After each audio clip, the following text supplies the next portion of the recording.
3, that a retake can come down, where there are some sites like Inferno A site or something where it's a 3v3, you're like, the CTs will probably lose unless the T's really mess this up. But on Nuke, it feels like 3v3 lower, 3v3 upper. You've got some pretty good odds. Yeah, I feel like part of that has to do with, like, those severe angles that you're talking about in terms of post plants. Like, you can't really, got big open plants on overpass for default, dust to long plants where you're spamming a lot of smokes. Like, you don't see that too often in Nuke where it's like, okay, we planted somewhere and they're just going to play off the site and wait for us to tap bomb. And I think that's like why 3v3s are always like, anybody could win this round. Mm-hmm.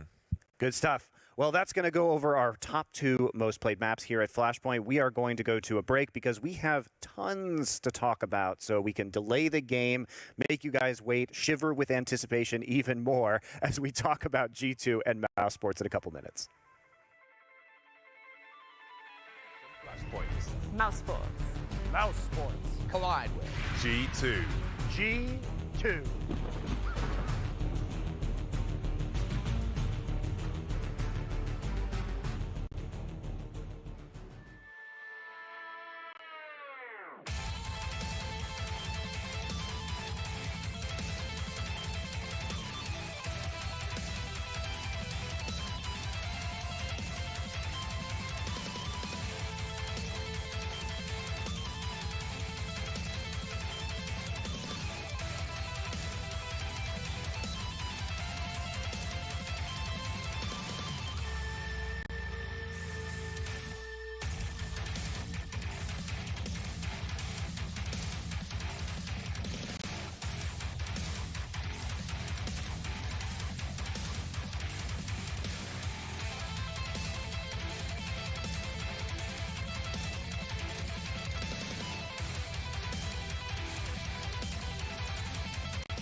Astralis has already been dethroned here at Flashpoint 3. They will be playing in our 5th and 6th place match, which takes place immediately before our grand final. So they did make it to the final day, just maybe not in the way that they had wanted.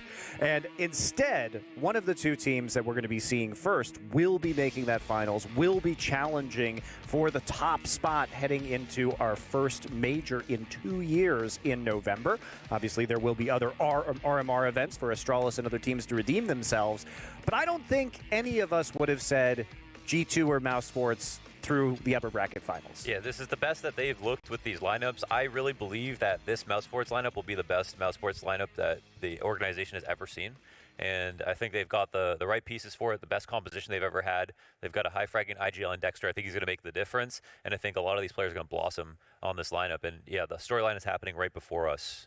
Yeah, for mousesports, I mean, on paper at least, as you just mentioned, Launders, like this team is absolutely assembled the best, probably fielding the best roster that mousesports has ever seen in CSGO. But beyond that, they are performing here at Flashpoint 3 in a big way, and it's really impressive to watch them perform.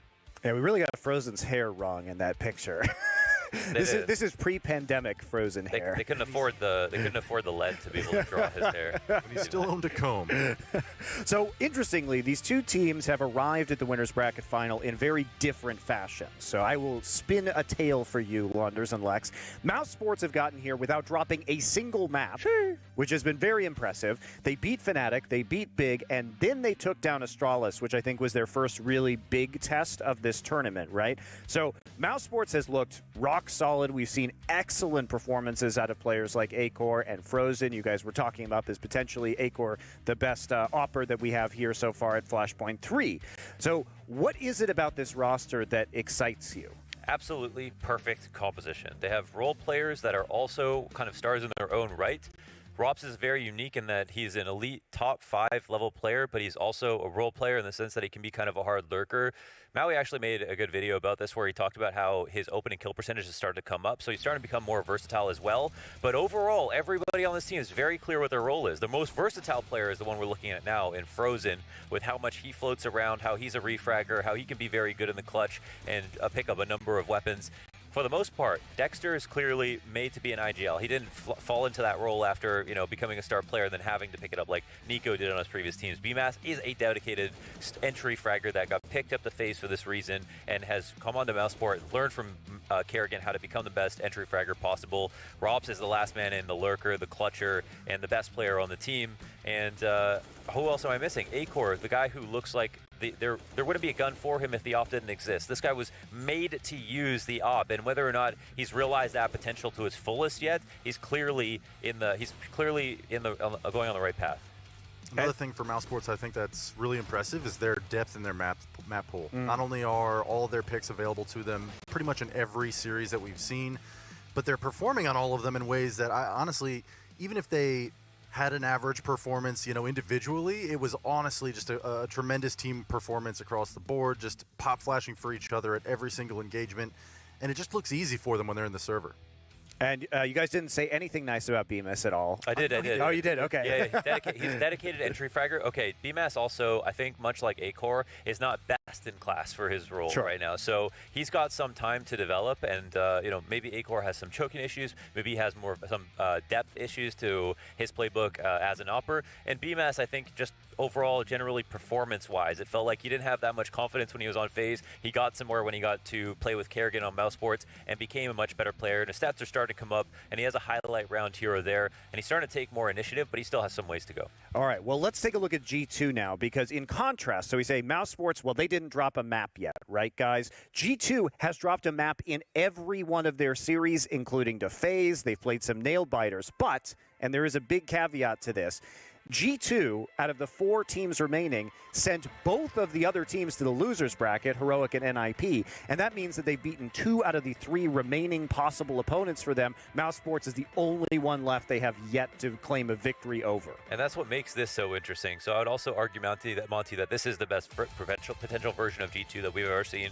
for the organization as well. In this game, everybody is coming into their own, and all of these players individually, I think, go a little bit deeper than Mouse Sports, to be honest, in terms of how good they are.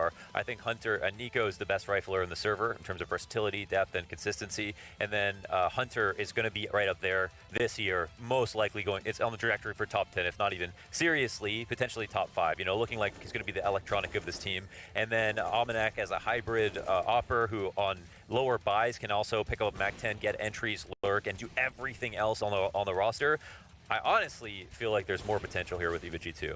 Lex, are you concerned at all about the consistency of this team? Because, like I said, they have yet to claim a clean 2-0. Now, that's forgivable considering that Heroic and NIP are also top 4 teams at this event. But FaZe was a little shaky. Nico really struggled in the first 2 maps versus NIP. We joke that it was the shortest slump of all time, turned back on for map 3. But is that at all an issue that you're seeing with G2 right now?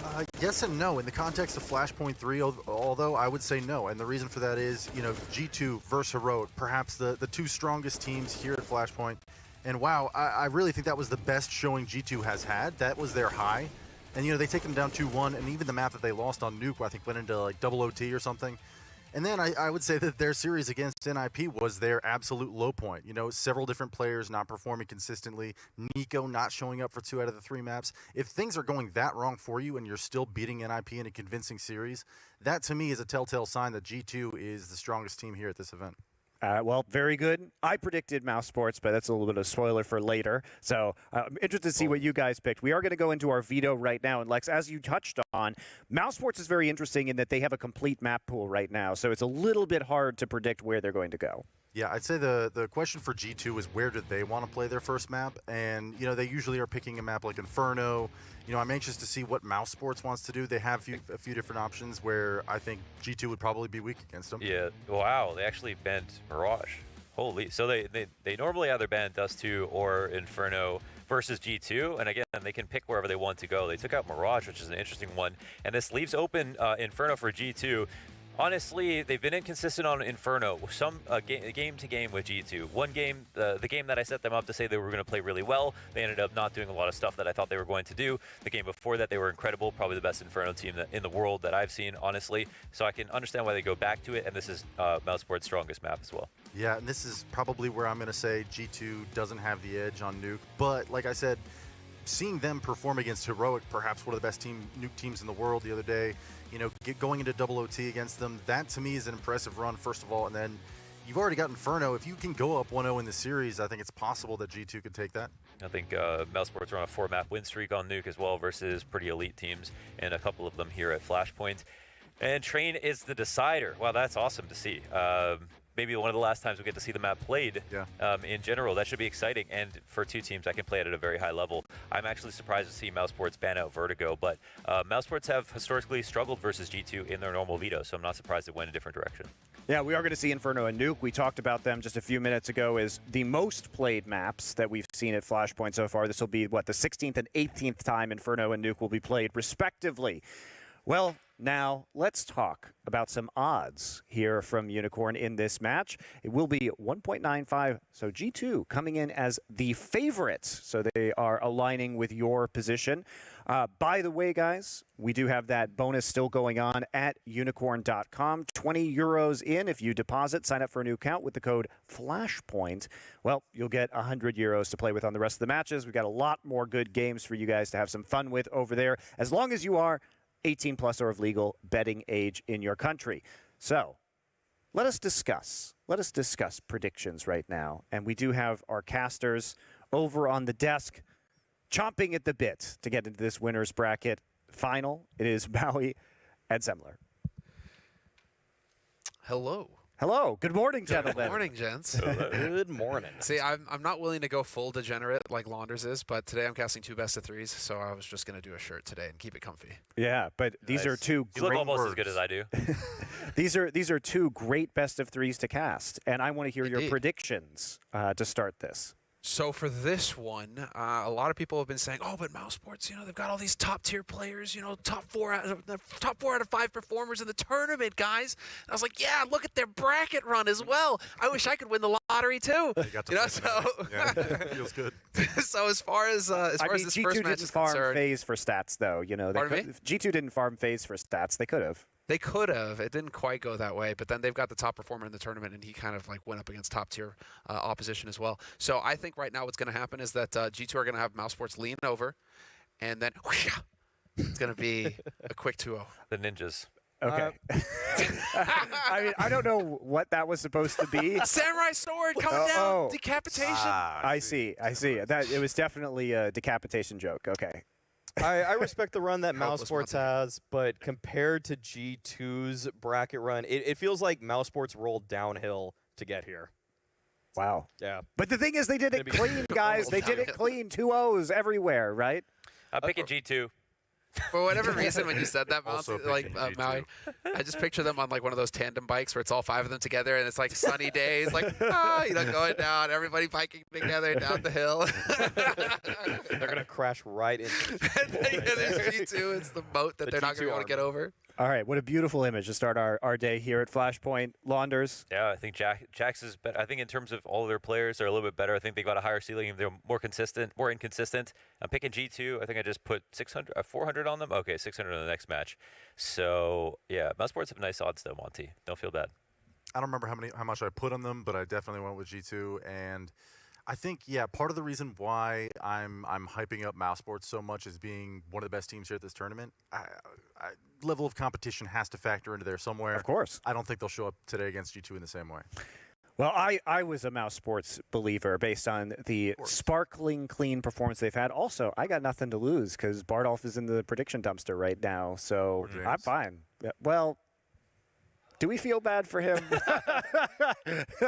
No. The man does it to himself. You know, you can't save people from themselves. But two people who might be able to save this match, if it's a bad one, and a G2 stomp like these guys are expecting, were your delightful casters, Maui and Semler. I like how Monty has just become Anders' spirit animal, because in the same way that Anders just does predictions like, just felt that way, you know? Like, there's no reasoning behind it. You know, it's like, oh, he picked that, so I picked the other one. Yeah, Monty's carrying that torch. There is reasoning. There is reasoning behind that it. torch. There is reasoning behind it. There is. Oh, okay. I've been impressed with how clean their victories have been. Not dropping a map is exciting for Mouse. And I got to give them credit on their map pool, but this veto, it feels pretty good for G2 for me. I like what I've seen from them, especially on Inferno. G2-0. Whoa. Laundry's calling it. It's looking good, guys. It's looking good. Well, thank you very much, gentlemen, for the analysis on the desk. It's now time to get into the action here. We're live with the first map, and it is Inferno. Mousesports starting on the CT side, G2 on the T side. And, well, not the upper bracket final that I predicted, but still, I'm pretty happy with this one. Maui, I think this is going to be a banger. Yeah. See if Acor is able to find anything here, though, at Arch. But no, Jax is just too quick with it, leaving single player in the site. Bemis, he's at Graveyard. He's going to have to find a lot of bodies, but no, Nico is so quick. Just always expect as much on the pistol rounds from the players from G2. They are so hot. And they have looked so good in this tournament. They've pretty much powered up for me. They have. They just keep getting stronger and stronger. That's the scary thing about G2. When you look at them on paper, you know, you're just thinking, man, there's just so much firepower here. But when you see them in this tournament with the French players powering up, getting stronger and stronger, Aminet getting more and more comfortable with his role, it just feels like everything is aligning up nicely here for G2 to perform well in this upper bracket. And so far, the defense going well with this pistol. Needs to be a big play here from Frozen. He's had his moments this tournament for sure, but there just isn't enough time now to get the kills and the defuse. He's going to try and back off here. Maybe he can... Nope. Try and save that smoke. Nico going to deny it, and we lose Nico, so he's not going to be able to carry his gear over to the next round. But I think the important thing is that G2 actually managed to win the pistol. Yeah, and seeing Nico, especially with a hot start, is a welcome sign for any G2 fans out there, because last game on Inferno, Nico only dropped 14 kills in an OT thriller versus NIP, and it was uncharacteristic, but G2 were still able to pull that victory out. We'll see this time if G2 can win in addition to Nico doing well, and so far so good for him. That was actually a bit of an odd one. We were kind of just waiting for Nico to ramp up, and he never really did show up in that series until the last map. This time around, we'll see how it goes for him, because he is the top performer in the tournament. The fact that he's the top performer and had 2 bad maps just goes to show how dominant he is when he's on. That was the point that the desk were making. Yeah. Just like, you may have 2 quiet maps, but he's gonna show up on the 3rd map. Yeah. Nico does not just vanish for an entire series, and sure enough, he did. So, well, there you go. Oh, there you go. That was a one-tap. Beautiful entry onto the B site. Frozen now has to worry. Okay, are they going to come and smash? Oh, never mind. He doesn't have to wait for long. Jax is there to get his headshot. That is clinical stuff. Jeez. Well, Took them about 4 bullets to get into that bomb site. seriously. Yeah, G2 are just on it already. Never can really doubt the mechanical skill of some of the players here, but the bomb actually is at the bottom of mid right now. Okay, there's an opportunity for mousesports to find something here. There's still good utility from G2, so they can actually isolate a few of these angles, but Nico has the smoke, so he has to come back, and they might not expect that Rops is in the pit already. Although Acor, pushing down a little quickly, is called out by Nexa. Now this really comes up on Rops. And it does seem like they've keyed in onto his angle. Nico, aware of it. Will be taken down by Bemis, though. That's a nice trade, although the bomb will be planted and Bemis doesn't have a lot to work with in this round. Through the smoke, no less, with a deagle. That is just unfortunate for Nico. But post-plant situation here, Bemis, he's even worried about a flank on himself. What a beautiful headshot onto Jax. Oh, unreal. What? That's the kind of clutch that mousesports are going to need in order to win this series. Big rounds. It's huge. Bemis, dude, that is a start. Can't believe it actually slips out of G2's fingers, especially after those beautiful entries onto the B site, Maui. Yeah, that is, those were so clean. It felt like the round was over right then and there, but the bomb didn't make it through. Amanek was in the pit, actually rotating from alternate mid, and he gets caught off. So mousesports, they got to be feeling pretty lucky about that one, but Bemis is already looking strong. He saved an AK into this round, and you'll see that the money, the utility, it's all favoring mousesports in this round. We'll see if G2 are able to break that economy, though, as Acor already has the op. Looks like he wants to go for an early mid pick here. Will G2 even suspect that he has this weapon? Well, they won't know just yet. That's so nuts that he already has this, actually, in a third round after how this started out. Acor gonna be feeling it. Dexter going for the spray, gets overwhelmed immediately. Flash is just barely effective enough for Frozen, actually. Nico not able to trade that kill. Looked promising for G2 to just accelerate onto the B site, and now G2 have to be careful about this. Nico spots the boost. No element of surprise for Frozen. Unfortunately for him, Lady Luck. What? He gets that kill? Okay. This is all over the place now, Maui. Nothing makes sense. Oh, okay. At least they have a smoke for Coffin now. G2 can slow the situation down just a bit here. Acor surprising G2 with his off presence towards Coffin early, but the retake is on. 3-on-2 situation. Nexa and Hunter, they're both towards the Coffin position. They might want to look for some control here towards construction, but if they push on forward, they're going to run right into the op, the waiting scope of Acor. So it's up to the riflers from mousesports to pry these players out from this position. Bemis is the first up to bat. There's a good flash to support his scaling. Now Hunter will be there to take down Robs. Good smoke to get them off of the angle. But they're running out of time. Mousesports, they're so low on time. They're backing off. They can't go for this anymore. And despite the kills that Bemis is finding here, it doesn't seem like they have any chance at all. G2 win it just based off of time alone. The clock comes back to haunt them, not giving a target. Is that? I mean, you don't want to jump too much to conclusions, but is that like lack of communication on the team, still figuring things out in these tight moments when the pressure is on? Still early days, and so they don't quite have the protocol down to take over the site quickly enough? Yeah, it is really curious why it took them so long to get there. I guess they had to clear out a lot of positions. They lost more ground than they thought, but with Acor holding that much position, you would think they would be a little bit faster on that retake. Either way, mousesports still have the op of Acor in this round, so he will look aggressively for a pick towards middle. The peeks are coming out, and oh, he misses an opportunity there on Amanek. Thought it was maybe going to be a peek from alt mid, but now G2 are aware of his position. Yep, and we should. Are we not going to see a smoke get thrown down into mid here? Wow, just playing with fire. Nexa jumps across with the bomb. We've lost Jax towards the site, but that's Hunter. Not catching the one he was looking for, though. He was hoping to find Acor. Instead, he's going to get the other A defenders, so that's solid. But Acor had rotated around to Arch already with that AWP. Takes a shot, takes down Hunter. So, man, I mean, we're even now because we lost Jax on the B side earlier. Oh, Dexter's fast on the flank. He might find a timing here, actually, because G2 aren't moving up long as quickly as they may need to in order to avoid him. Dexter, oh, he just barely missed it. He doesn't know where these players are, and neither does Frozen, and he might peek right into the angle. I think Nico might have spotted a kneecap, but it doesn't matter. Frozen gets the better of him there, and Dexter, he's going to go for the knife. Oh, no, he does not, actually. Just wants the secure kill. Can't blame him for that. Still $600 even then. And Acor, he's able to find Amanek there, who's making his way through the library, but mousesports, great recovery there. You know what I watched earlier today, actually? It was NIP versus G2. A little bit of that coach talk from Threat. Oh, yeah. And he was giving some advice to the players real quick before they get into it. You know, if they go brackets, they're going A. Oh, okay. You know that these players, they're just all over it. They've got the coaches, they've got the analysts, they're looking at the tendencies, they're breaking down what these guys are likely to do in any given situation. And so now I was like, that is actually noteworthy. I'm glad I watched this video now. Little something to take away here going into Inferno with G2. Can see if that follows up or not. Yeah, the amount of prep and just support behind these teams now is really something. Ridiculous. I've been talking to Valens a lot, and he has don't worry, EG, he hasn't violated any NDAs or anything like that. He's doing a great job over there, but he's kind of talked about what they're working on, and it's really cool. But Omenek, early on, gets the pick onto Acor. Now Bemis has to hold the line from Pit. Dexter is here to support him, and the mousesports rotation is in, so G2 may have missed their window of opportunity here.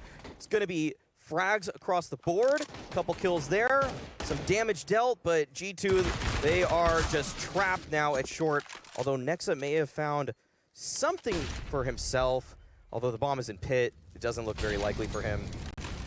This is so difficult. Can already consider a save on this op, but I'm sure he'll try to test the waters a little bit. Try and figure something out. If he can get another kill here, turn it into a 1v1, somebody just needs to peek, give him that chance, but no reason for Dexter or BMass to go. Oh no, he shoots between his legs! Oh, shot the 5-hole right there. That's so unfortunate. Yeah. There's a world, there's a dream. Some of these operas make it look so easy when they see just an elbow or a little leg. They can find the headshot through the wall, but it's easier said than done. That's why these operas are the best players in the world, and Nexa, not generally an opera. No, and yeah, I mean, you're just going to kind of wing it. Yeah. And hope. But you're right. This is still actually going to be a fairly decent situation for mousesports. A real chance now for them to farm up some money. And so clearly they've come to play. They've had a couple of situations go their way that you wouldn't have said would be the case. HE down to, that's Monster. That's a big HE. Lots of damage dealt. It's criminal that they don't get a kill with either of those HEs, to be fair. But Dexter really has set himself up for success. Quad kill. And we will have BMass finding Nico. So just Eco Cobra kind of moment there for Dexter against targets with Glocks and no Kevlar. So easy peasy for him. Yeah, Acor's been a little slow today. I feel like he's had a few opportunities so far that he hasn't quite hit. I want to ask you, actually. Yes. Because there was, do you follow along on that trend that Acor, the opinion that Acor doesn't show up in big matches? Yeah, Monty was bringing that up on the desk, and I feel like it's been a few other players on Acor's teams that have had to bail him out. Bubsky is the greatest example of that in Flashpoint 1, where he played exceptionally well in the group stage, Acor that is, and then in the playoffs, it was more or less Bubsky and the structure of Mad Lions that took over. Right. So the follow-up, obviously, is can we expect the same here? Because this is it. This is up for bracket final. Yeah, it's a big game. And Acor hasn't really come alive, and he's had the op since round number 2, so you would really hope to see some more frags on the board. And he'll look for something for the bracket. I will say his nade damage has been pretty solid thus far. That one not doing too well, but the pressure is on now. G2 have made their way to take some bracket control, but they fall off. They're still leaving a single player in Hunter towards apartments. And mousesports have rotated 4 players over. There's an opportunity for a mid-round from G2 here if they go back to this B bomb site, as Dexter is the only player defending at this point in time. But we'll see what option they choose. It does seem like they're grouping up here. Dexter just playing the jiggle game. He's very wide on that jiggle, but he will be able to survive. Spots only a single player. Uses his smoke and flash to keep him at bay. But oh, they're just running through right now. They think it's just him, and they're right about that. Frozen tries to make something happen as he pushes through CT, but a 2-for-2 trade.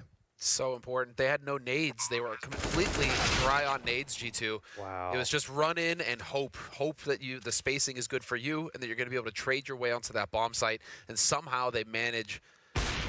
That is so wild. G2 just had to grit their teeth and bear it at that point. And so it is going to be a retake coming in here from mousesports. Nexa's got the point. Lines them up and gets the kills. Both of them going the way of Nexa. Had to happen there in a must-win round for G2. And in what a way as well. We're going to get the replay here, I'm sure. Just having to go through smoke like that, it's nightmare fuel. That's such a bold call, but I love it. Nexa was the hero of this round. Not only in that call, but the spray down as well. Great delivery from him there to close things out. And that's one of the things you just have to do to keep teams honest at that B side. If they're going to play that 1-4 setup, you sometimes have to challenge through his smoke. It feels bad. You're never supposed to push through a smoke in CSGO. It always feels like you're disadvantaged. You are, as a matter of fact. But if it's just one guy, you can overrun him, and that's exactly what happens there. Hello. Bang, bang, bang, bang, bang. Finger guns, man. That's what it's all about. But you're right, dude. You're right. There is that that whole idea. But then again, we're always saying, smokes aren't walls. You got to remember that. You got to watch smokes. Don't because it's almost in the contract when you download CS:GO. It's buried in the user agreement that at some point, when you look away from the smoke, that's when they're going to push through. And so that's the fine print right there. It's called getting CS:GO'd. Yeah.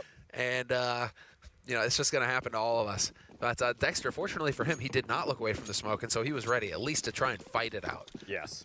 But it's a 4-3 scoreline now. mousesports still in the lead on the CT side, and still with enough money, actually, to get some rifles on the board. So good for them. They're not going to just get run over here. This turn of speed, though, from Hunter, you mad lad. Oh. So unfortunate he couldn't get that kill, but the crossfire, that was great from mousesports. Yeah, they were ready for something like that. Props to Mouse for their setup.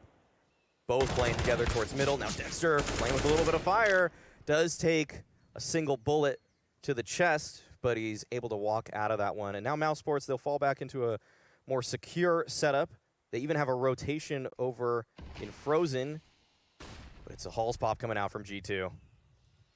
This is going to be all on Rops. He's already smoked off their angle, and he's ready to mow down. There's Jax to fall. And G2, they just have to cancel. They know that they're all just going to die if Rops is on the other side of that smoke. They have to find another avenue in this round.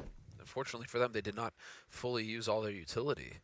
But now they're down 2 players. Dexter's still holding close. If he dies, it's not the end of the world. Frozen, though, however, thinking about rotating back to that B site. No, he's going to still stay here, and this is actually going to spell disaster for G2. 3 players still alive on A right now for mousesports. And so BMass holding from the site. He's got the help of Rops, who's still holding on high. Frozen is going to be able to quickly rotate around through Arch. But this is it. The big push coming in here from G2. Nice spacing. Allows for the trade. But again, Frozen, they're not expecting this extra man to be here already. And eventually, mousesports will grind down this G2 push. So, man, but that was such a nice turn of speed there from Hunter at the beginning. Just charging up to bracket, just trying to get into ramp as fast as possible to find a kill. Unfortunately for him, he just couldn't get it fast enough. Yeah, it was kind of a desperate attempt at an opening, but I mean, it's one that if it would have worked and paid off, I mean, Hunter would have equally looked just as strong as a player.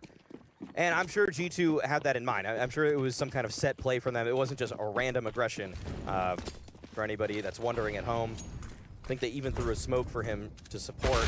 And Acor, again, peeking down mid, but finds nothing. He has really struggled with finding any success there. Thankfully for him, some of his teammates are definitely delivering. Bemis is already on 11 kills here, and Bemis, it looks like he might come up with more. He's playing the Arch side, but G2 kind of just holding out right now. They don't want to give up anything too early in this round. At least burn some utility from mousesports. He senses that what's going on here is that there is a lack of Kevlar on the other side. But you're right. That is actually a really good point to bring up, Maui. And sometimes you wonder, like, well, why don't these teams just kind of run and get it over with? If you can get them to throw nades, then they have to spend money in the next round. And that's, CSGO is as much about the economy as it is about headshots. If you can get them to spend money, maybe, you win the next round, and then maybe they don't have enough money for a full buy the round after that. So it's a game of margins here. And G2 trying to do the best they can to set themselves up for success. Jax, he's still got his smoke. Don't want to see him go down here. Only guy with the smoke grenade, so expect to see, that smoke go down on CT, and the push going to come through. All 5 alive here for G2, just rushing in. Going to try and go for the bum rush, but Frozen playing a closed angle. Going to be so hard to close the distance. And Dexter and Frozen, that is marvelous work. That is 4 flash assist kills from Dexter, and 1 kill from Dexter himself. That's what you love to see on a B-site defense there, the fact that they can use their utility so precisely, and mousesports don't take a single casualty there. 6 rounds to 3, and G2, despite this being their map pick, they're having some difficulties here on this opening T side. That's the real struggle right now. Getting figured out. They have a 3-map win streak on Inferno so far, G2, this tournament. So A lot of tape for Dexter and the Lions to go over. Wondering, because it's feeling like right now G2 are getting kind of stumped on this T side. Nicely done again. Jack's just pushing forward. And Hunter's going to catch a wild push from Rops up in apartments. Wow, the equalizer is there. Dexter with 2? Oh my goodness. What do we make of that? Who says in-game leaders can't frag? That is an impressive display as he holds that off the oncoming G2 players at that car position. Oh, I don't know if he spotted the head right there of Amanek. Either way, he will be backing off into CT now. Still dumping a bit of utility there to call for the rotation. And mousesports, they're leaving Acor on an island. So he has to come up big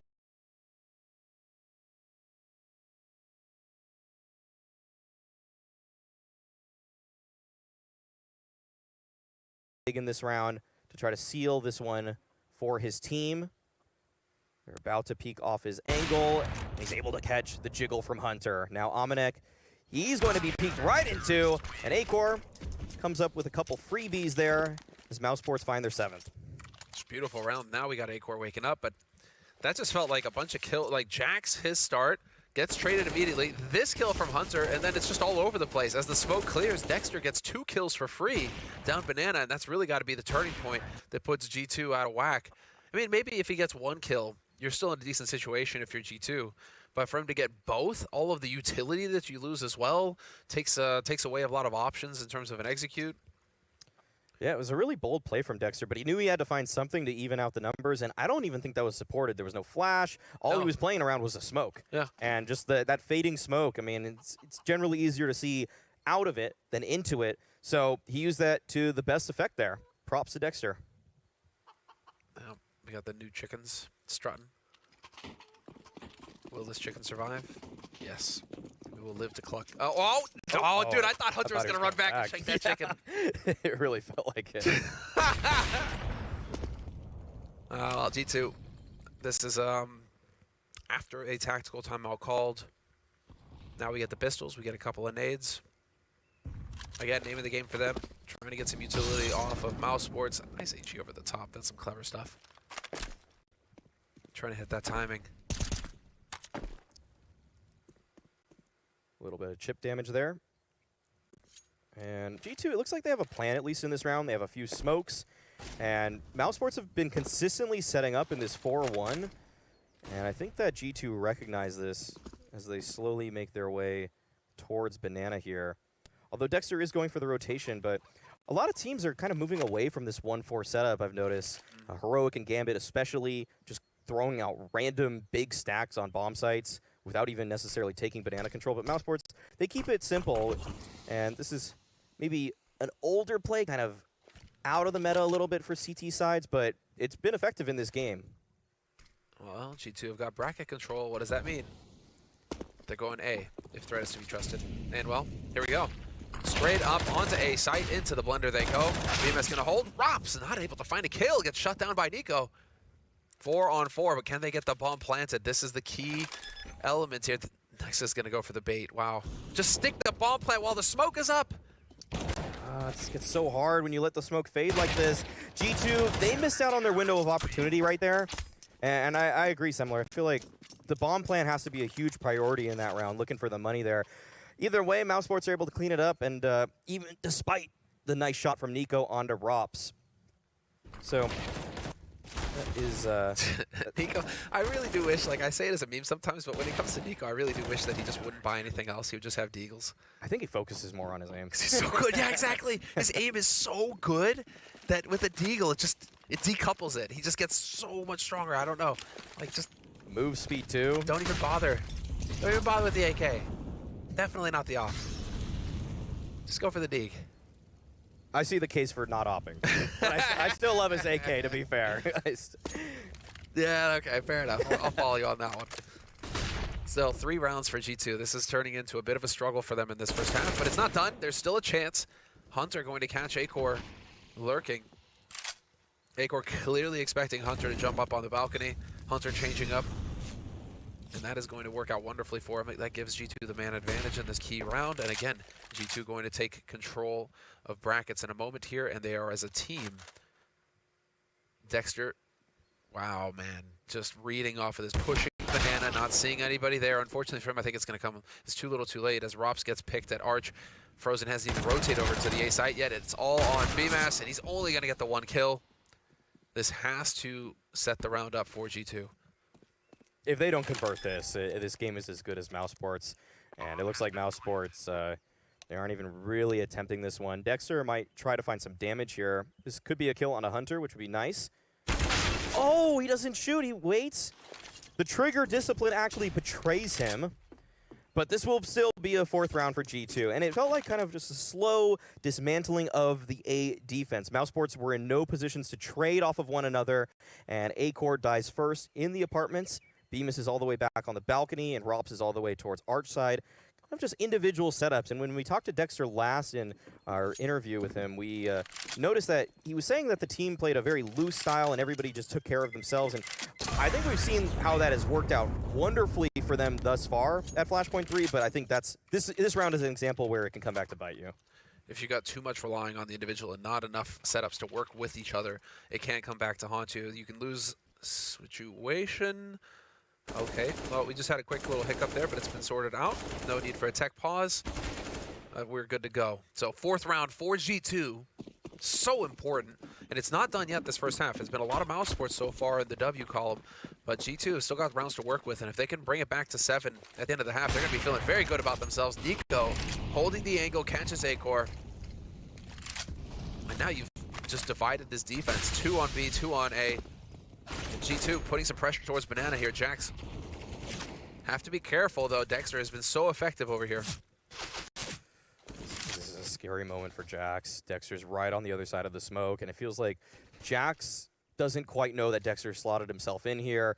Dexter, he has him dead to rights. Okay, he's just toying with his food at this point. What? Is this lagged out?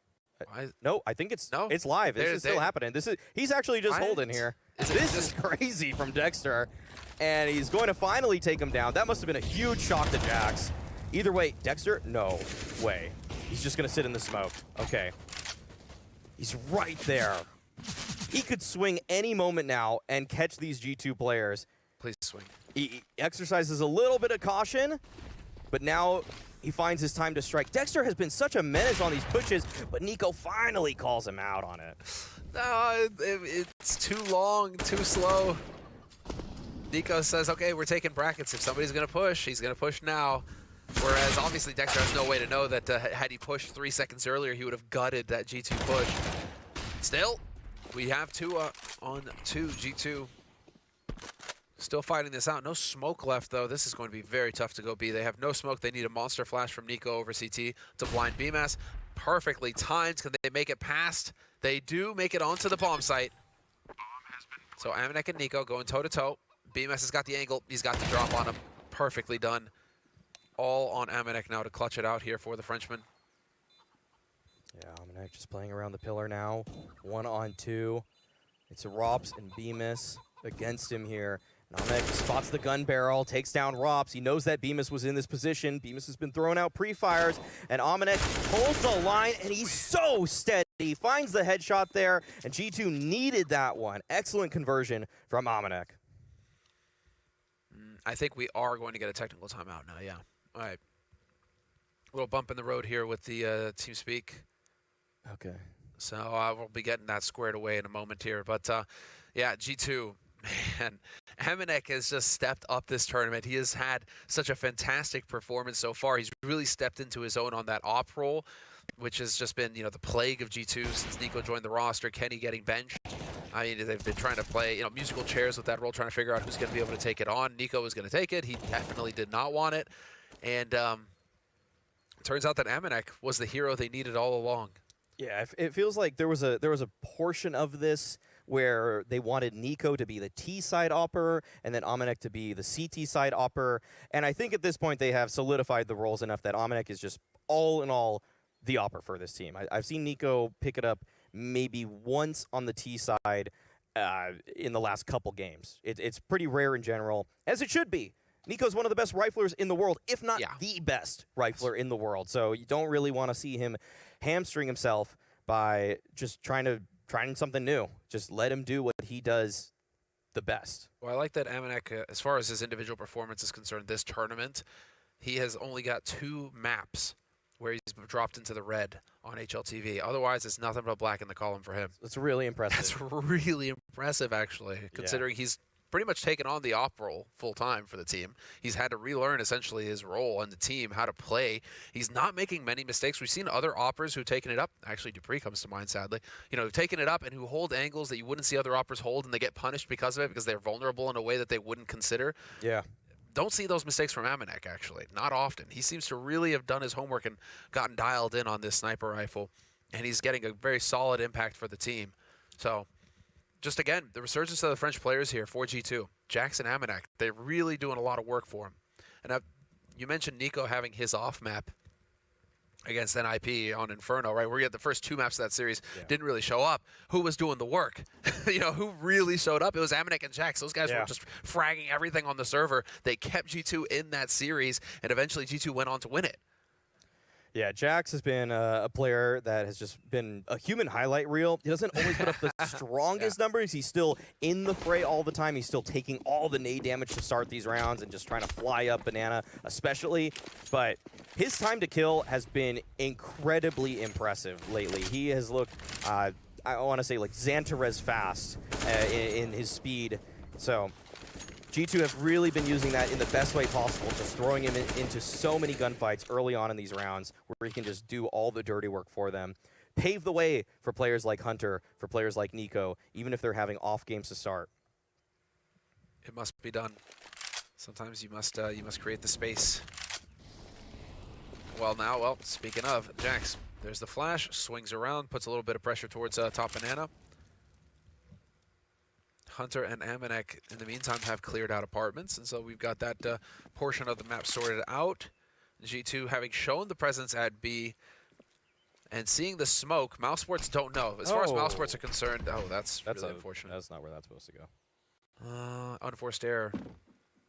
Oh. See if that actually really comes back to haunt G2. This is an eco round from Mousesports, but the Deagles, man, they're so freaking lethal. Oh, the way G2 are throwing nades right now, it feels like they're just going to go for the A split. But Robs is activated, and that was a huge kill for Hunter. Now his position is so valuable on this split as G2 make their way up Arch. Frozen's trying to find something, not able to do so. Just 2 players in the site now. G2 should be able to handle this one. Although Acor finds 1, that's going to be it. Now G2 will find their 6th round. They're really evening up this half now. I think they're really starting to come into their own. Maybe just kind of simplifying matters. This is, of course, an eco round for Mousesports, so you expect G2 to win it. I do like to see that Threat wasn't wrong when it comes to his analysis of G2's playstyle, though. If they go brackets, they do go A. But, you know, like that's just what we've seen so far. They get top mid. It's like they're not rotating, faking back to B. They just go A. Yeah. So that is the detail here. But this is it. Mousesports now, the 15th final round of this first half. Mousesports on the CT side after the round of eco going to be able to full buy. Man, they're still so light on nades, though. Dexter's going to be able to get double flash, but he's holding out. Do they get a second kit? No, double flash. Nico's going to opt at the beginning of this. Is this just spawn? No, it's not even spawn-based. Yeah, he didn't even have a great spawn. I think he might just want to pick Acor if he tries to peek. Yeah, that's not coming his way, though. Acor's going towards Banana at the moment. But Acor has peeked down mid a lot, so there's value in this hold from Nico. Yeah. And this is a fast change pace, dude. Yeah. I love it. I love it. Straight into the way. Now we're going to get BMS on the other side of the smoke, but they know where he's playing from. Doesn't get the second kill. That was crucial. Rops boosted up, though. Going to find 1. Hunter there to trade. And now they are going to maintain this momentum onto the A site. So well done from G2, just not letting go of W.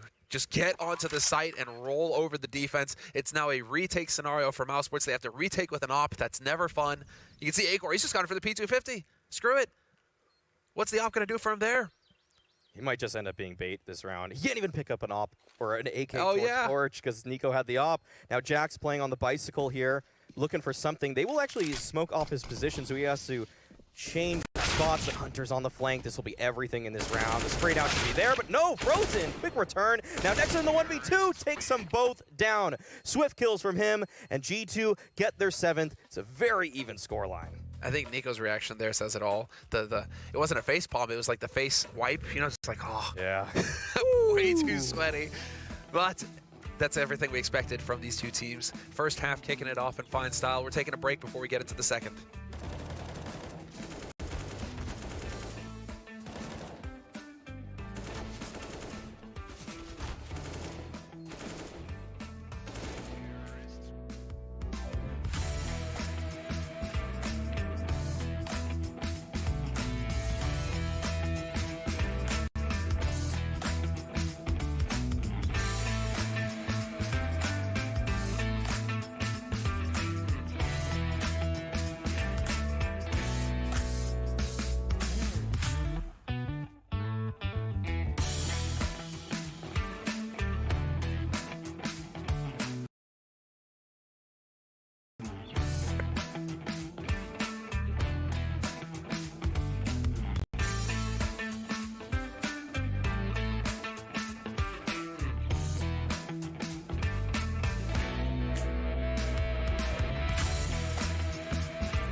Welcome back, ladies and gentlemen, from the break. We're getting into the second half of our first map of the day here at Flashpoint. mousesports versus G2 in the upper bracket final. This is it. A spot in the finals on the line here. In the grand finals, let's say. But this has shaped up to be a very nice map of Inferno. G2 fighting back towards the end of that first half, but we're looking for some quick pace here out of mousesports to kick off the second. Nico is alone on the B site, and that is exactly where mousesports are going. All 5 players from mousesports straight onto B, calling the gamble out from G2.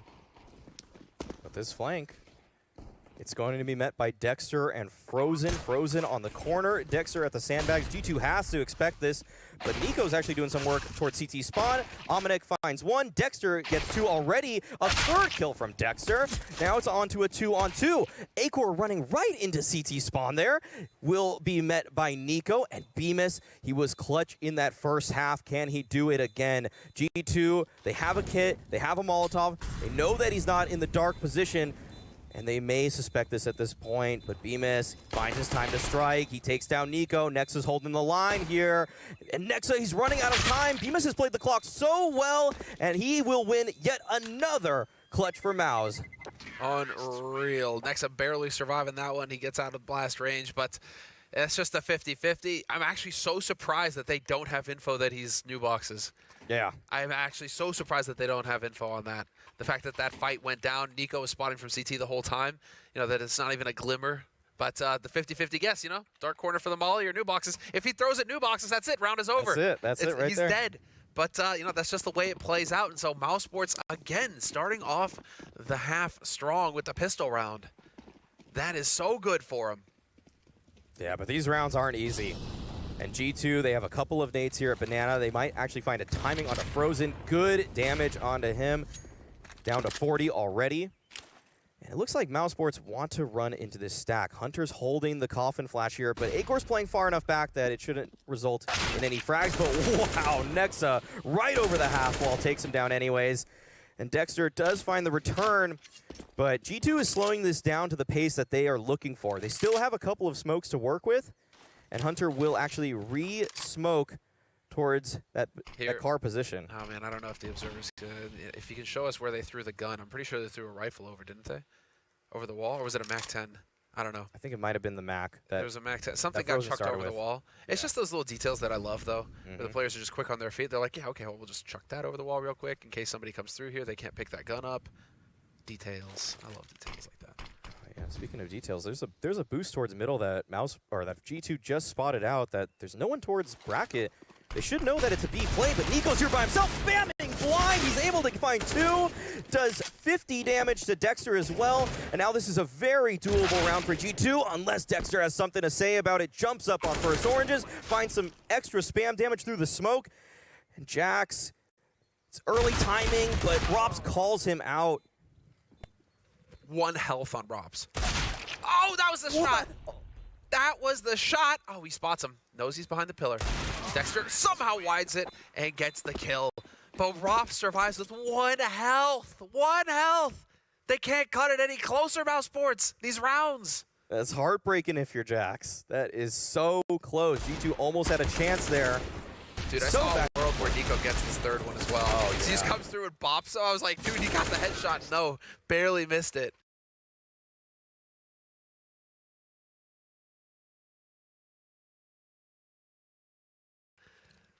That would have been outrageous. That was already so bold. Just running right into the smoke, literally holding only W as he just runs through that smoke.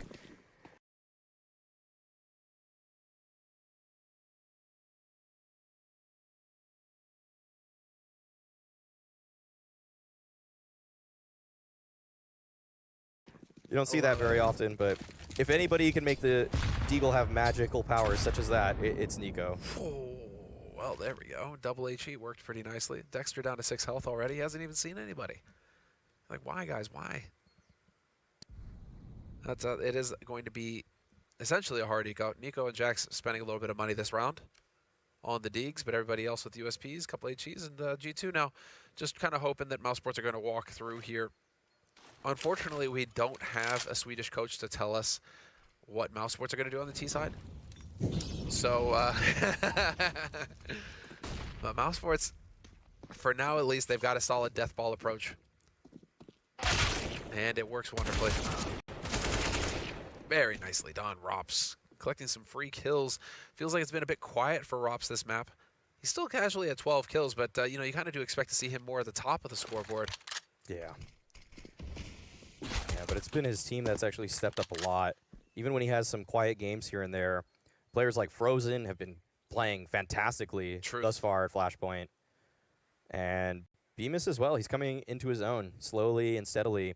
The man that we were talking about, though, in the pregame and the desk highlighted as potentially being not as much of a playoff threat as you'd hope, though, in Acor, only on 6 kills.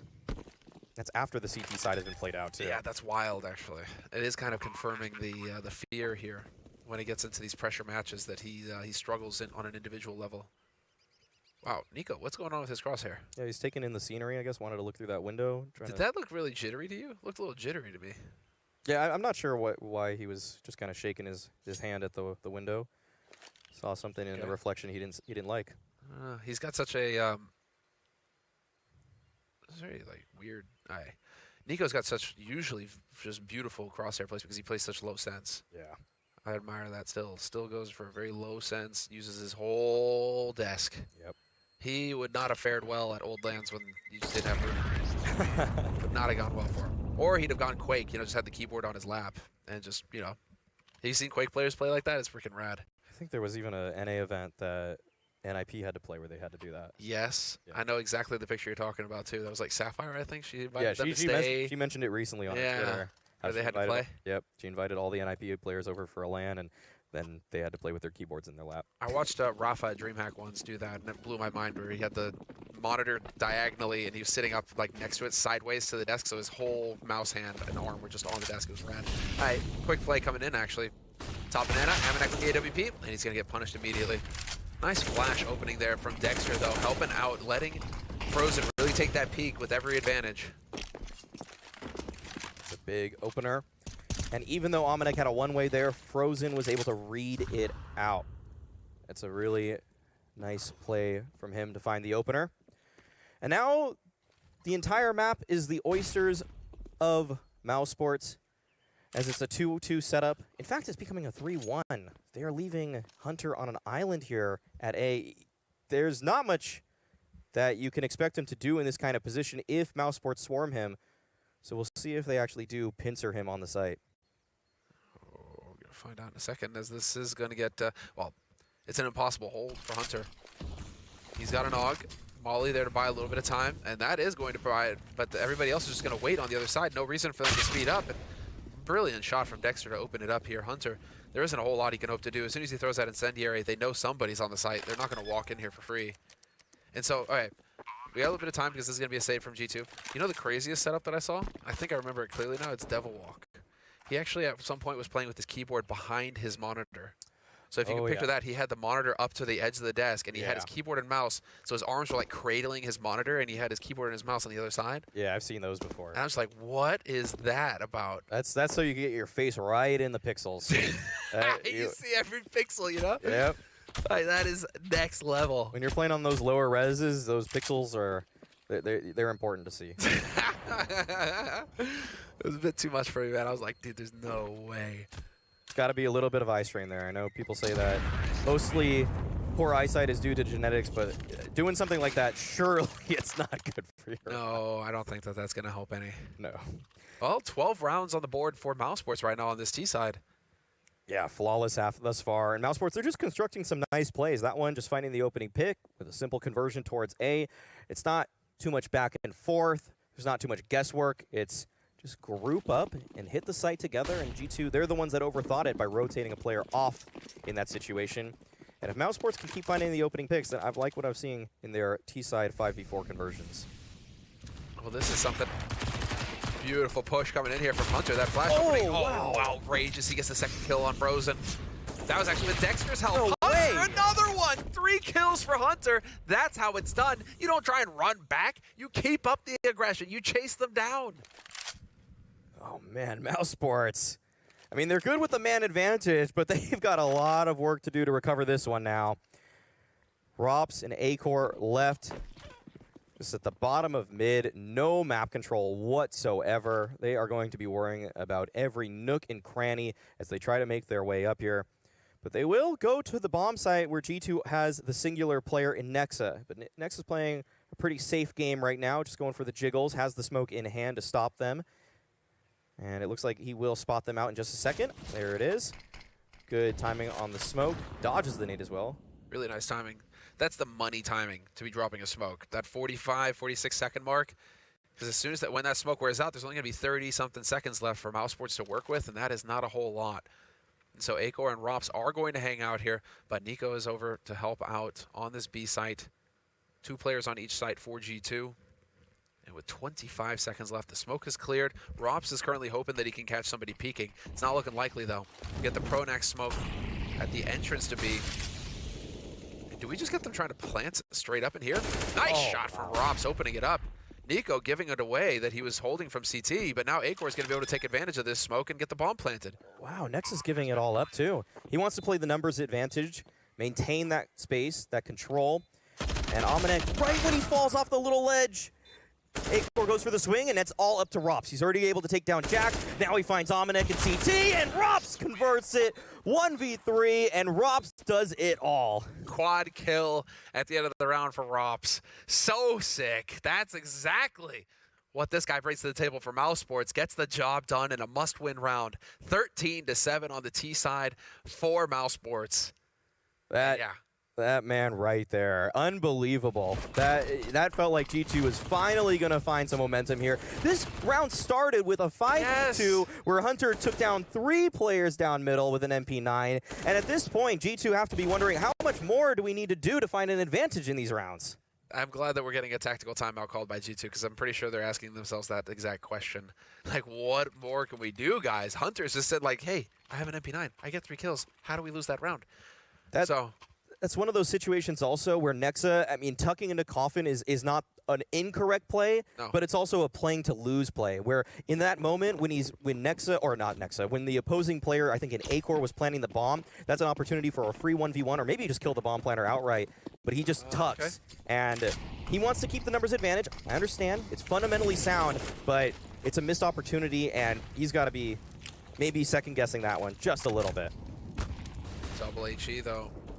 Down to Banana. Yeah, that's going to be a painful one. I'm sure G2 are going to be feeling that for a while. And just like they're going to feel this perfectly timed flash and swing from Frozen. With the help of Dexter, dude, Dexter has been hitting these timings with these flashes over Banana. Been utterly brutal. And Hunter just not going to have an answer. I mean, the answer is to save if you're G2 at this point. Unless you can get a kill very quickly here. The likelihood of you winning this round now if you're G2 is just so slim.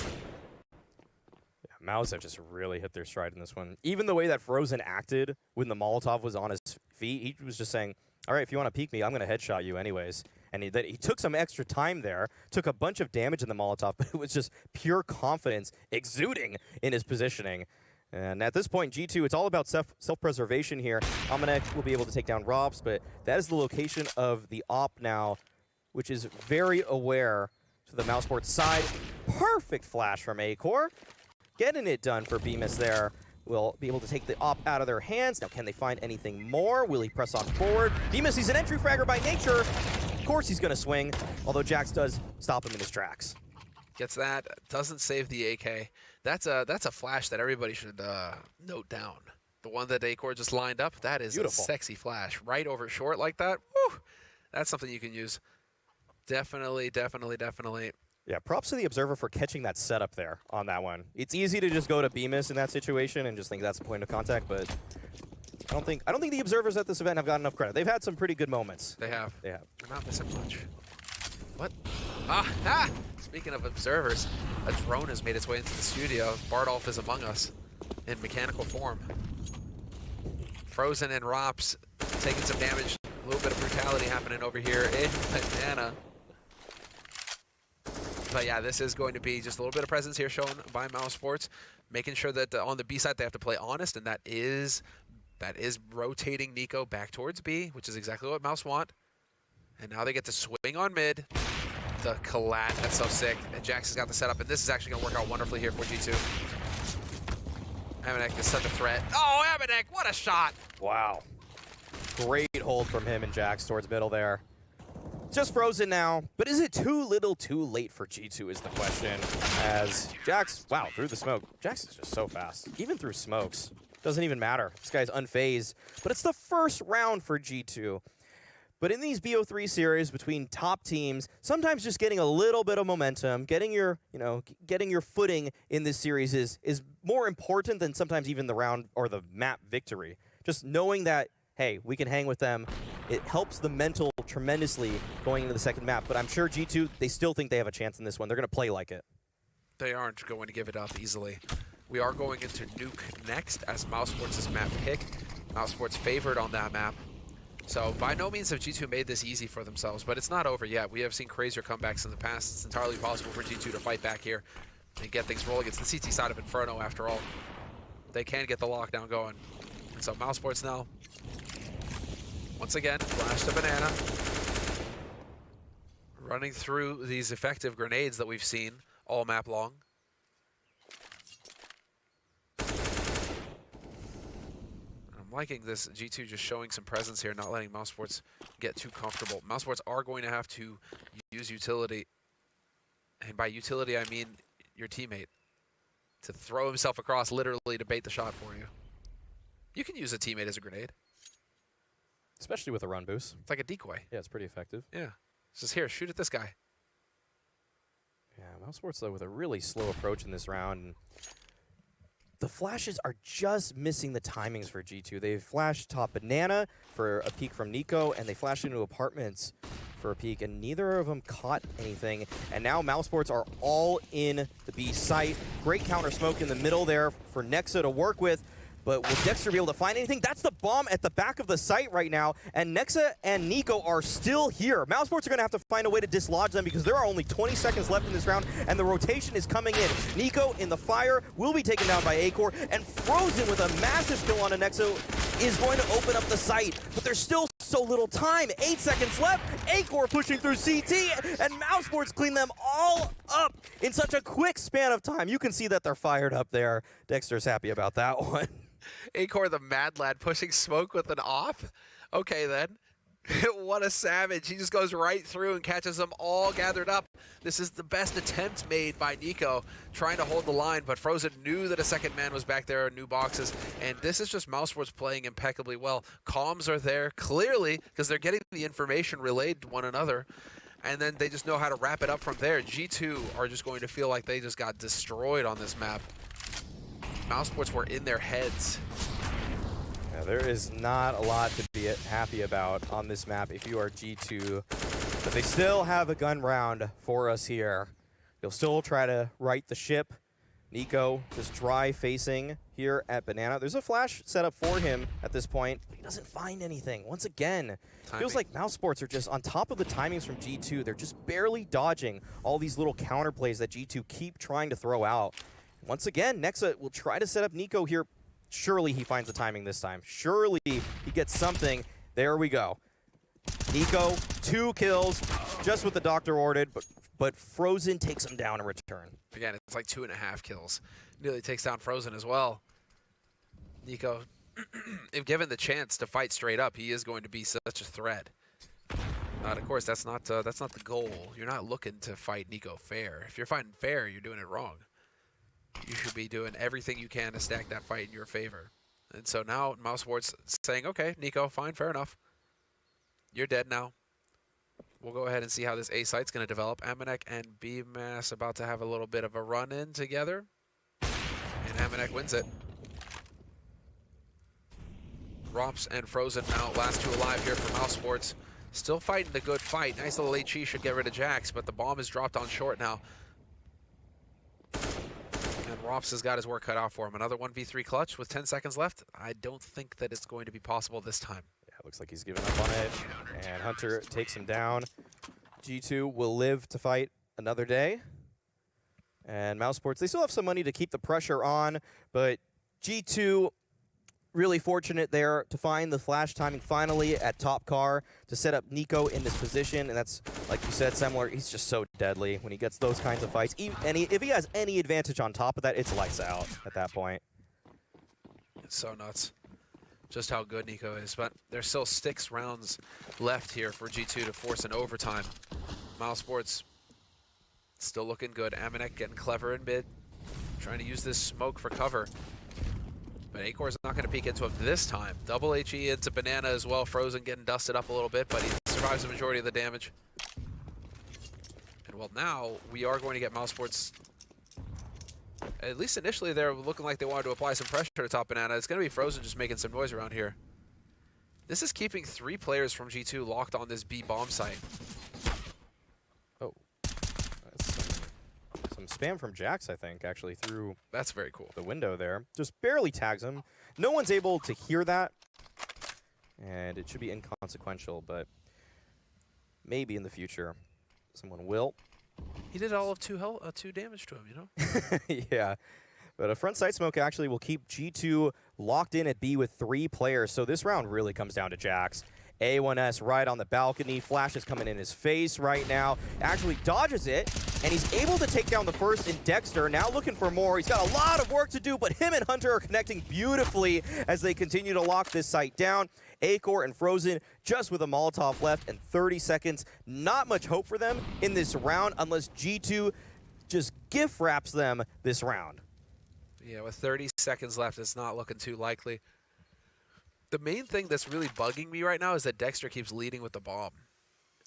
But, yeah. I mean, you know, if it drops into pit, fair enough. If he's got teammates following him into pit, but it's still just so weird to see the entry fragger carrying the bomb because you're just so used to being like, that is not a good idea.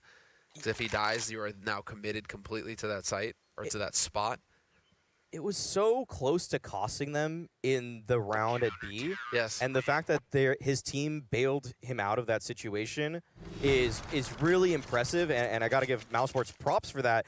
But like you're saying, it's kind of a poor precedent for the team. It just freaks me out. Yeah, it's scary. It's really scary when the bomb just drops in a pit and you think, okay, we got to go on a retrieval mission now. That's just and so if the guy hard. is there, posted up, he maybe takes another kill with us having to go there instead of just being able to smoke him off and not worry about him. I mean, all sorts of weirdness there. But this is a tactical timeout getting called by mousesports now. And so mousesports going to be the team to try and slow down the pace a little bit. They had a couple guys survive that round, so it's not like they're going to be totally broke. They will have a couple of deagles to go along with the rifles and AWP, but they're going to be very limited on grenades, and that'll be the tough one. Inferno with no nades is not a fun time. No, this is still a nice lead for Mouse, but this is a round that they felt like they had to invest all the way into. Just get everybody on the same money level so that in the following round, or following rounds, they can have a couple synchronized buys. It would be pretty unfortunate to play the rest of this game, or a poor choice, off of mismatch money. So they just want to get everybody on the same page. Acor looking for something towards middle, and he's come alive just a little bit in this half, but he's still right at the bottom of the scoreboard there. And doesn't look like Maus are too interested in taking that chip damage early on this time. Especially with Frozen being one of the few guns that are available, he knows that it's probably better to keep his HP intact.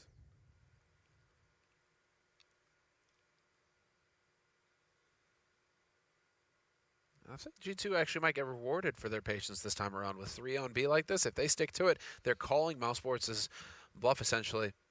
That mousesports could be trying to go to A once more. It's not going to happen. As Frozen, Dexter, and Acor take over top banana. Just waiting very patiently. Again, limited on the grenades, but there it is.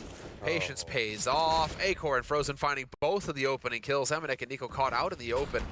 They know that there's a third man here, Nexa again, but this time Nexa cannot afford to play patiently. He has to get out here. He has to fight. Oh! And it just doesn't work out for him. And it looks like mousesports are in firm control of this round, but Hunter, nice spam onto Bemis. Now things get interesting, although Acor coming alive, takes down Hunter with a desperation push through the smoke. That just leaves Jax in the 1 versus 3. Looks like they are aware, but no, Jax! He's so fast, takes down Acor. There's actually a real possibility here, but Dexter's keyed in on his angle with his own op, and that will do it here. Mousesports take map 1. 16-10 as well. That is a decisive win for mousesports. Not quite what we were expecting for G2. I'm sure G2 are regretting letting mousesports get any kind of momentum at the beginning of the first half. Feels like they really set themselves behind on that one. They did manage to fight back in it and finish the half 8-7. But this was just entirely mousesports through and through in the second half. Yeah, mousesports played an excellent game, and that's going to be it. G2 are a map down. Will they come back? We're going to hear from the desk first after a break.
we're going to have problems here for G2. Nico with the touch. What the hell is hacking, surely? Here it is. Oh, no way! 18 seconds now. He's going for the more open plant. That was a mistake. Oh my God, Garrigan! G2 do decide, but no! Cadian with 2 knives, actually. Things get more difficult. 20 seconds. The tap from Rez. Nated by Roxon. The dream is collapsing for Fnatic. They had so many plays alive. No way. Stereo frags from mousesports.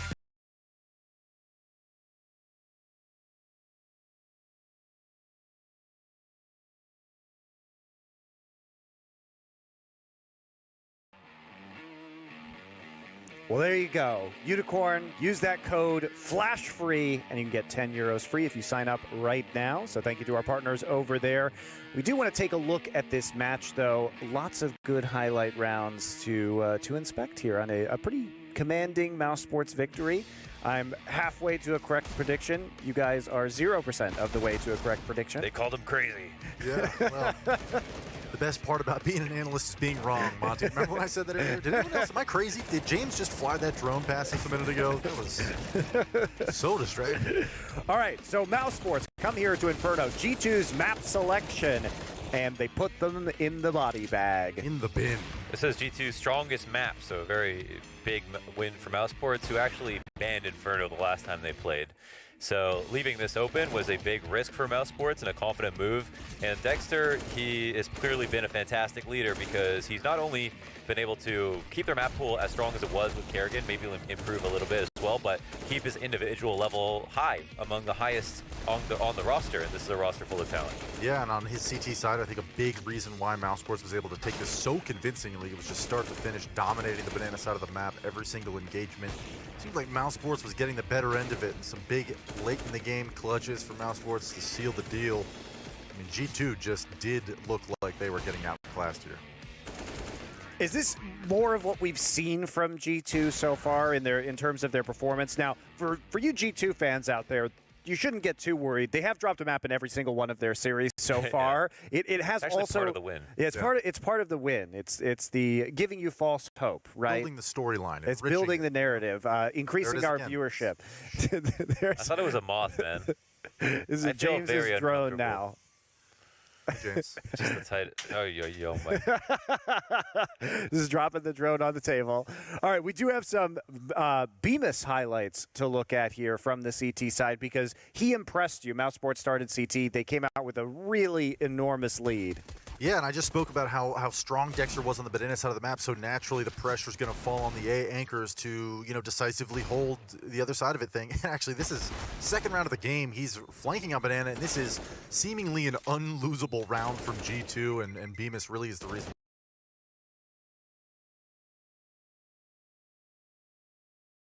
why they take that. Just an incredible performance from him, and he seemed ready for everything that G2 was throwing at him. I would have, coming into the match, one thing I forgot to say on the pre-match segment was that Jax is a better entry fragger than BMAS. He's a more world-class entry fragger, probably the best in the world right now, but BMAS was much better than Jax this game. It showed he was such a good anchor as well as entry in the second half, and just had a completely contrasting performance to Jax, who was like 4 and 13 or something like that. Jax had BMAS had something like 17 kills in the first half or more. Yeah, G2 leaves a lot of that responsibility at banana that I was talking about to Jax, and the fact is he was getting destroyed by Dexter throughout the entire game. The few times that, mousesports wants to give more banana pressure, they lean A-core and 3 players towards that side of the map. And then Bemis, really, kind of like you're saying, not just as an entry fragger, but on the CT side of things, just really denying a lot of the entry into the sites for mousesports. Well, let's take a look at some specific rounds, because you guys said you were impressed by some of the clutches from mousesports, but I need to remind you that one team's clutch is another team's failure to, fucking close the round. So it's true. Usually it ends in treasure. I like your Treasure's positive better, right? framing of it, but it did feel like at certain times G2 should have just been able to close the round, and round 20 was one of those where it started as a 2v5 that mousesports ends up winning. This is a perfect analogy for anyone who plays Dark Souls. There's a guy named Havel, and people say can't stop the rock when it comes to Havel because he is so hard to move from his position Rops is that guy in Counter-Strike. Can't stop the Rops, really, because in this 2-on-4, 2-on-5, after they trade out Hunter, they get up to the B site, and they surmise these 2 entries.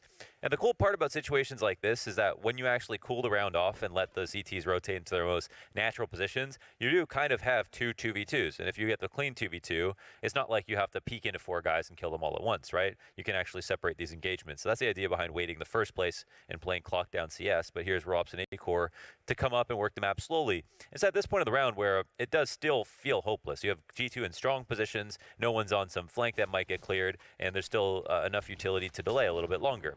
So Nexa throws a smoke down, falls back, and calls for a rotation over. Mousesports again wait to get the rotation away from B side in case there is going to be a rotation back, and it ultimately ends up just being G2 getting more and more comfortable within the site, with Nexa staying here at Coffins. And finally, when we pass the 30-second mark, we're going to have Mousesports start to work in, and this is where Rops really shines. So the smoke comes down front site, which cuts off a lot of the angles around quad from Emo into Banana. They bait out that last piece of utility, and now they just have to go. And this is where Rops actually does turn into kind of an entry fragger, a really clean shot on a Nico. And they know that someone could be around here. That smoke also guides a rotation that could come in, but Nexa is just playing patiently, still playing the numbers in the 2v3. And Acor actually picks up an uncomfortable spot here. Doesn't go to quad fast enough and stays at second oranges, but it looks like kind of a bait because Rops is already here. But still, Rops' odds of winning this round are so low. And then he just puts together the nicest 3K possible, pristine pre-aims, and obviously a last second clean headshot peek from him in Rops fashion as well. And it looks like he actually is, it's like a 50-50 the whole way through, but most people lose that round. It's incredible how slowly and methodically they were able to play that. It looked like they had just a great read on the situation overall. Yeah. You saw how Nico got caught out there. At that point in the round, you're thinking, okay, they're behind a Molotov, right? There's 15 seconds left on the clock. I've got Nexa at Coffins. There's no possible way they're going to come and challenge this, and then they do. And all 4 of those peaks from Rops were just so confident and clean entries into the site. Well, that certainly helped. We also had round 23 to look at, a much more explosive round from Mousesports as opposed to the more patient play we saw earlier. Yeah, this one's more of a pressure cooker with 2 players in the back of the site. So typically the CT's in this position, it's not a comfortable spot to be in. You throw an emergency smoke down, you have this crossfire you maintain, and the bait actually works out a little bit because they heard Nexa throw his smoke from that corner, but still, there's not much movement allowed here in this spot, and Mousesports have 20 seconds. So the Molotov comes down, the flash Nico out, he tries to time the peek, doesn't get the kill. Nexa loses his duel as well, but the CTs have actually rotated in, but Jax doesn't find a kill from the boost in the back of the site, and Acor actually just comes through this audacious peek through the smoke. Gets 2. And that's actually a symptom of the clock as well. The fact that it comes down to the last 7 seconds, and he knows that they can't come through the smoke. They've got to make some other kind of play. He says, the hell with it. I'm just going to come through the CT smoke to you. Yeah, Rops wasn't even there, by the way. He was on the other side of the map, rotating around the flank. So, even more impressive on that entry. Mm-hmm. I think that round actually is a little bit of a microcosm with how, I didn't see a dominant performance out of Acor, but T-side opping is something that you don't really see changing the course of rounds that often. CT side, he was kind of nullified at Banana. You didn't see him do anything crazy. But in a few of these rounds where, it was coming down to the wire, he really delivered. I think that was an impressive performance from him on Inferno. So we are going to get into Nuke as our next match here. First up, we have some analysis from Alan on G2's Nuke play, and then we'll talk to our analysts about their takes on the second map of the series. G2's previous match at Flashpoint saw them playing an excellent series versus Heroic, where their only real issues came on the T side of Nuke. So let's jump into that one and find out what was going wrong for the European mix. So as we can see, at the start of this round, they put down these outer smokes.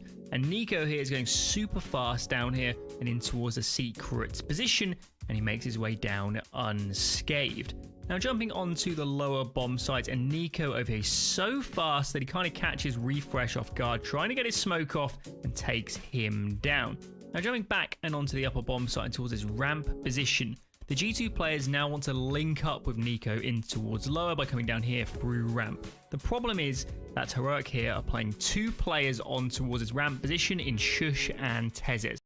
Now the idea in this setup is that Tezes takes first contact, the first duels, and then he baits in Shush, and that's exactly what happens. This one plays out. Tezes is traded out 1 for 2, and Shush gets 2 kills without being checked. This round falls apart for G2. So during this round and throughout this half, G2 were just in the wrong place at the wrong time and otherwise playing some really great CS.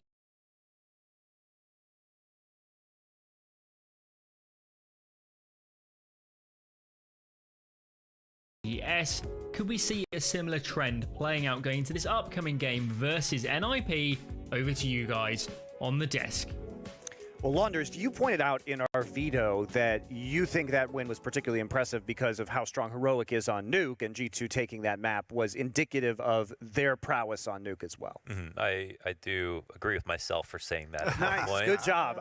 That's very impressive. And the interesting thing about this veto is that mousesports are actually on a 4-map win streak on Nuke, and they beat some really good teams. Big Complexity, Astralis, and one other pretty solid team in the top 10. And those are also very strong wins. Only one of those matches even went to OT. I think most of them were single digits. So their confidence is brimming right now on Nuke. And but the interesting part is that G2 were the last team to actually beat them, I think. So even though they are on a streak, they've got some beef with G2, as G2 have usually 2-0'd them in most of their series, and that's almost always included Nuke as well. Something that I think we saw in that Allen clip from Heroic, I mean, nobody moved after Nico got that entry at lower, and I think part of the reason why that is, I mean, we even up here on the desk build up the storyline of, okay, on Nuke, Nico gets all the autonomy he needs on both CT side and T side to work outside by himself. So when Refresh only spots one at lower, you know, unless you're really milking the clock and making them second guess themselves, nobody budged out of that crossfire that they had at ramp. It was a perfect setup. And to me, I think that's almost like an Achilles heel for G2, where if you're going to have Nico have this huge impact on one area of the map, you can kind of stay at home on these other places and actually read into that and play ahead of the decision making there. And I think, you know, we saw that several times in that series where Nico was almost, you know, finding the entry and finding the impact, but not able to deliver as a team. Yeah, well, we are going to see if mousesports has the read here on Nuke in spite of previous matchups that we might have seen between these two teams. This is mousesports map selection, so got to think we're going to see a little bit of anti-stratting and preparation from those guys. We are ready to get into Nuke right now, so Maui and Semler will be back with the cast. Smowie. Maui, wowie. Maui, what do you think of this this turn of events here? We've had an Inferno that was a fairly one-sided affair in favor of mousesports. Are we expecting more of the same here on Nuke? I'm interested in G2's conversion rate. That was just brought up by the desk. The fact that Nico will occasionally find those frags. Someone on G2 can find those openers. Jax, Amanek, whoever it is. But G2, they need to convert. If they want to take Nuke and take us to a third map, they need to work with those advantages in the best way possible. For a second there, I got excited. I thought that HG was going to plunk right in somebody's face. Instead, Nico now has to come out here and do it the hard way. Or for Nico, the easy way. Beautiful headshots. I thought he was just going to get another one there clean. Not going to be the case. Still, they are moving their way down to this lower site. Acor going to take point. He's got the bomb, and he is not going to survive. Nexa ready and waiting for that play. Yeah, this is a weird situation now as Nico continues to hold outside as Rops and Bemis have made their way down lower, but G2 aren't quite sure if both players are here. They check their flank briefly and now return to the scene of the crime.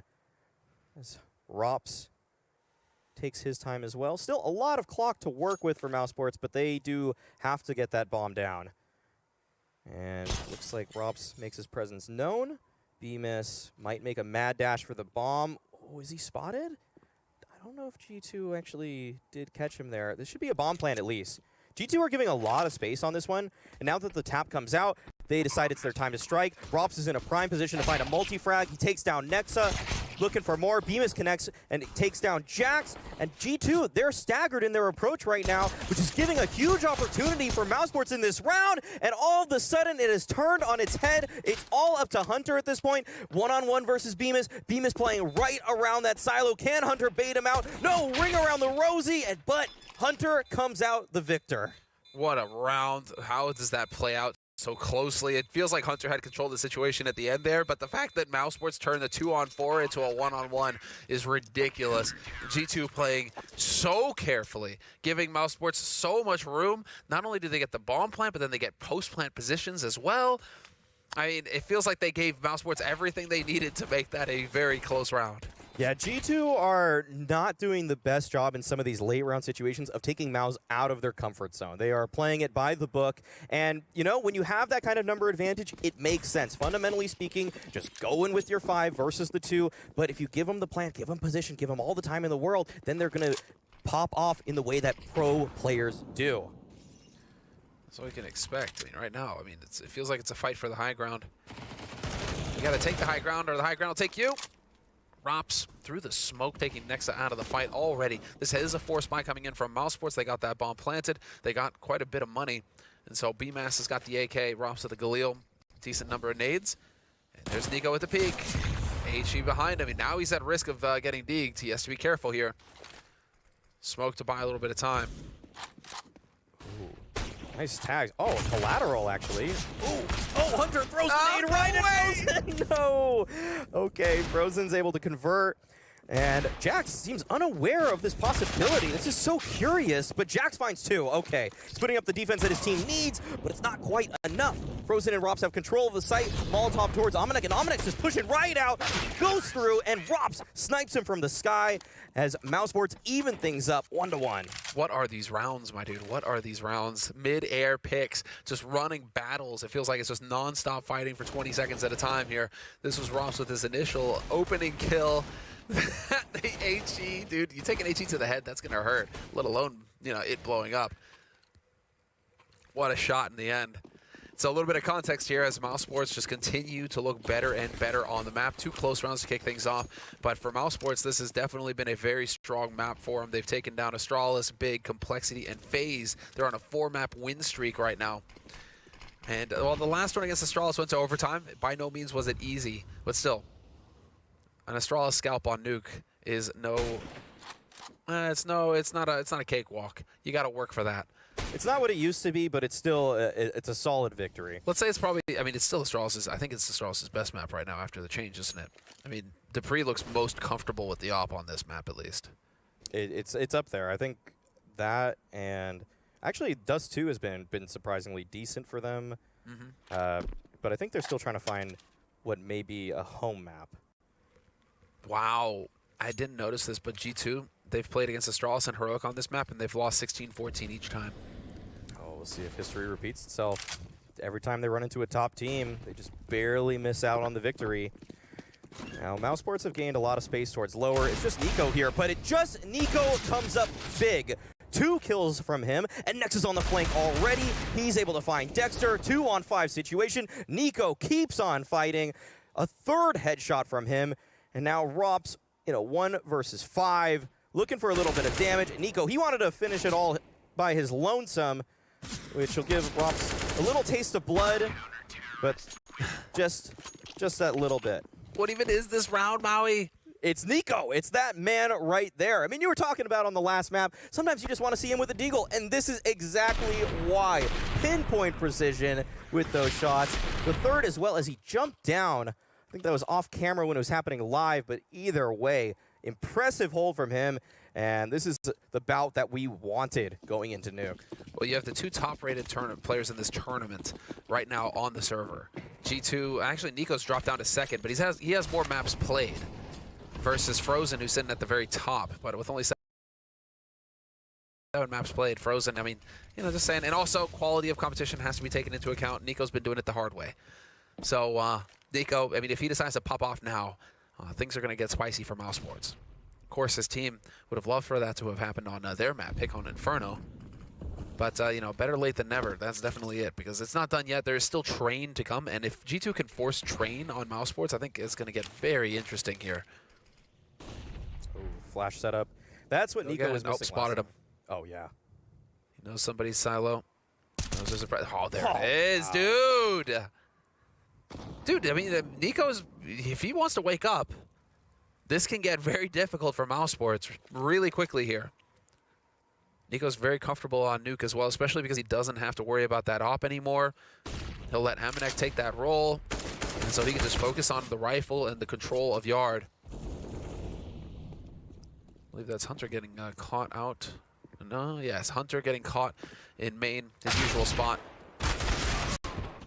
Dude, this is, see, Kills going back and forth between the two teams. G2 stabilizing, though, by the looks of things. And that's the bomb in the open now. So Rob's trying to get close. Can he find this shot? Nope. Jack's going to shut him down.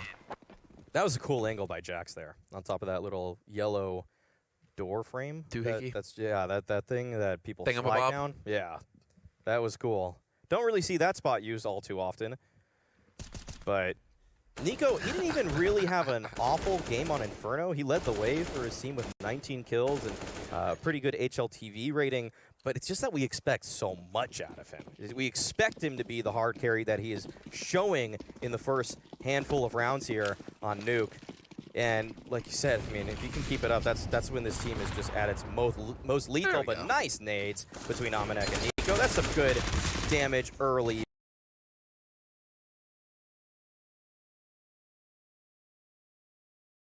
On. It's the curse of the superstar, Maui. Yeah. You know, it's the curse of the Nico, the device, Simple. the Ziwu, you know. It's just that they set the bar so high for themselves that anything below that, you know, they're still way above the rest. Yes. But it's not, you know, Nico level, right? It's not simple level, right? It really does feel like, oh, Nico top frag for his team, but they didn't win. They got to do more, man. They got to do more, yeah. Got to do more. Come on, I'm disappointed. Exactly. It's so unreasonable. It is so unfair the way we treat them sometimes, but they keep on delivering through all of it. Now, first real gun round of this game. Rops finds a little bit of a gap here towards the squeaky door, and the outside L-bend smokes will give Frozen safe passage into Mini. He may catch off a couple players right here, and he does take down Hunter. Although Jax finds a return, it's a 3-on-3 situation, still playing around Tetris now, and the counter utility is there to slow mousesports. In fact, Nico finds a wallbang somehow onto Rops, who was coming out the squeaky door in that moment. But there's an opportunity for mousesports to go lower. We'll see if they choose that option. Definitely feels like it's the winning option if they can manage to sneak their way down. Man advantage for G2 right now. And G2 electing to stick together on this one. Even going double upper as well. And man, I think that they're gaming themselves here, mousesports. They could go lower, but they're deciding to force the issue here on the upper side. This is going to cost them. 2 quick kills coming in for G2. 5-1 on the CT side now for G2, extending that lead and forcing mousesports into another round of eco. No bomb plants for mousesports, man. They are actually, I mean, it's worth mentioning, they are just not getting that bomb planted. Pistol round was the last time the mousesports got that bomb planted. That's going to hurt. Yeah, the money won't be great for them, but a great stop there from G2. They're showing a little bit more metal here on Nuke than they did on the early rounds of Inferno. But mousesports, they have been a lethal team at this tournament with these Deagles. Players like Frozen and Robs have been coming up huge consistently for them. So we'll see if they're able to take out any of the players from G to find that opening. Robs almost. Not quite. Not quite. Hunter having a fun time over there. Him and his cousin working together in tandem. Amanek finds a headshot on Frozen. That was outside in the yard. And while Dexter, he's got access to the ramp, but no targets. Holy smokes, man. Dexter has got no kills, 1 assist. Acor is sitting, he's working on his secret agent license. If he goes down here. So we're seeing a little bit of a reverse here performance. Dexter was leading the pack for mousesports on Inferno. Having a little bit more of a quiet time here at the beginning of Nuke. But it's still early days. We're not going to get too down on him just yet. Dexter, however, going to spot out Nico and get obliterated. Acor, no, robbed! Oh, he's killed before he can get a kill. Ooh. 2 players on the fabled 0-7 for mousesports right now. That's pain. Yeah, but they'll have a chance here. This is mousesports map pick. As a reminder, the map picks of every team at Flashpoint actually are right beneath their names on that top HUD. I think Flashpoint has one of the best little top HUDs in the game. The fact that you can see the previous rounds, that the map picks are nicely placed right beneath the teams. It makes a lot of sense just looking at it and finding a glance. Getting a lot of information. How much did Simi pay you to say all that? That's why I'm here, actually. Hooked you up, okay. We get it. They're outside in yard now for mousesports, though. They are just looking to take this by storm. 4 players gathered up for mousesports. And can go for the same kind of play, dropping into Mini and catching Amanek. There it is, flash into... Oh, no, wait, does he... What a recovery from BMAS. 180 instant headshot on Nico. That looked like a double kill for Nico. Rob's going to win the duel versus Nexa and Ramp as well. And they're just finding kills everywhere. Acor's on the board. Takes down Jax. That is going to sting for Nico, though. But it's not over yet. Hunter showing some fight. Catches Robs on the lurk. And there's Amanek holding in the lower halls. They came right to him. 2 quick kills back in favor of G2. And we already have the rotation from Hunter. He is a step ahead. He's going to be on the bomb site. This is fantastic. He is going to ruin the Maui. He's already in such good position. He's able to take down Frozen, and Bemis, you set it up perfectly, Semler. The fact that Hunter was already there, a step ahead. So smart, man. That is just an excellent rotation from him. And G2, they're looking dominant so far on Nuke. He's like the Predator, dude. He was just tracking him through the walls. He could see the body heat. Yep. It's just, he knew where to be. You know, that's why he's called Hunter, man. He's always one step ahead of his prey. Exactly. That was perfect. The infrared vision was all on right there. Oh, that was so nuts. What a play from Hunter. Terrific stuff. And well, now mousesports trying to force the issue on the other side of the map. Next, they're going to get a little bit of action here. Nice Molotov, going to force him into the open. Gets a second kill. But they don't decide to play off of this G2. They're not trying to rotate in Amanek to cover. Instead, they'll worry about where mousesports can go from here. So Nico on that lower site, already ready to cover that those 2 entrances.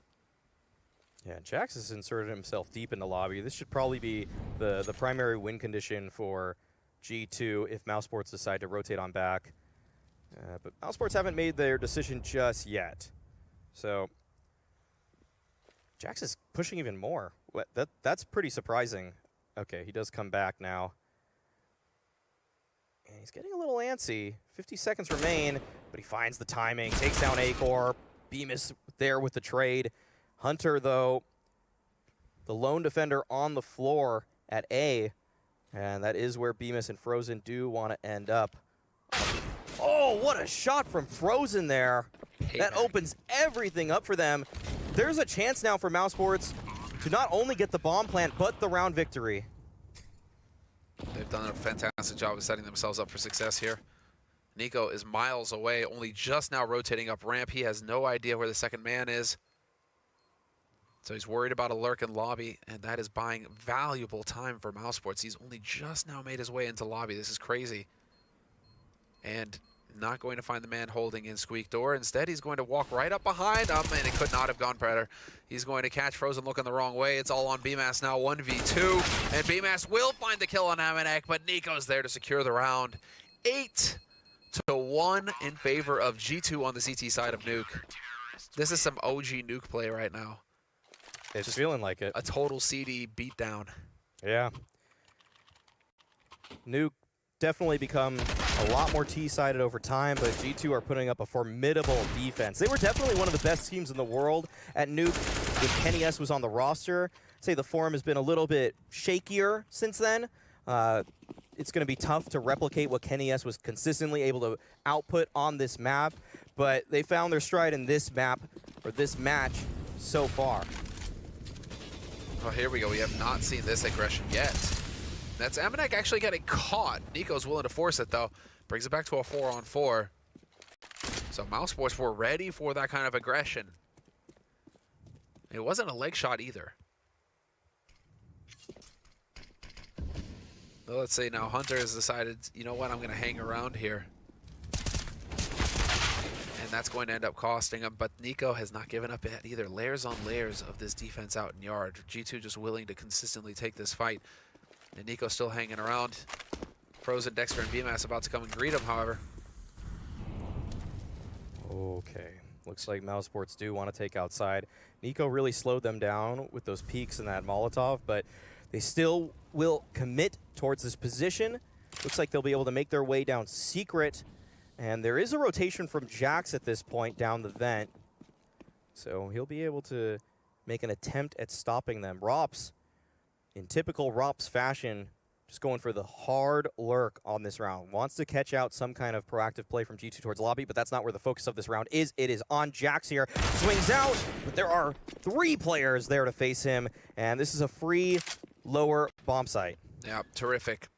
Terrific work here from mousesports. They've set themselves up for success. they can get this second round. Really liking the death ball approach from them, just sticking together, always going to be able to trade in that situation. Makes it exceedingly difficult for G2 to get anything going for themselves. And so Nico already backing off towards Garage. He's going to be saving his rifle, and this makes perfect sense. Good money for G2, so they don't have to worry about a full buy. They can buy whatever they want next round. But this was critical that mousesports start to get the ball rolling for themselves a little bit here, and that they start to get a little bit of room to breathe. They will have plenty of bank as well themselves. Yeah, I finally felt like mousesports got to play a round that they liked. And they've been so good on Nuke lately at just finding an opening pick, or even when they lose it, finding a return, and then slowing the round down to a crawl and just making the right mid-round. It's something that Dexter has been surprisingly impressive at since he's moved to Europe, that even if his fragging wasn't there at the very beginning, the structure, or at least the mid-rounding, has been top-notch, and it's something that's carried mousesports so far at Flashpoint 3. It was good to see. He took a lot of flack when he first joined, as if he was going to be able to replace Kerrigan. Big shoes to fill. But so far, the team has been looking very good. But now, more aggression outside here. Acor very quickly up to the top of Silo, hoping to run into Nico. Nico not going to give him the joy, though. Holding a little bit more of a passive angle instead. Oh. And as I say that, he rotates around to Garage and gets promptly picked. So Nico not expecting him up on Silo at all.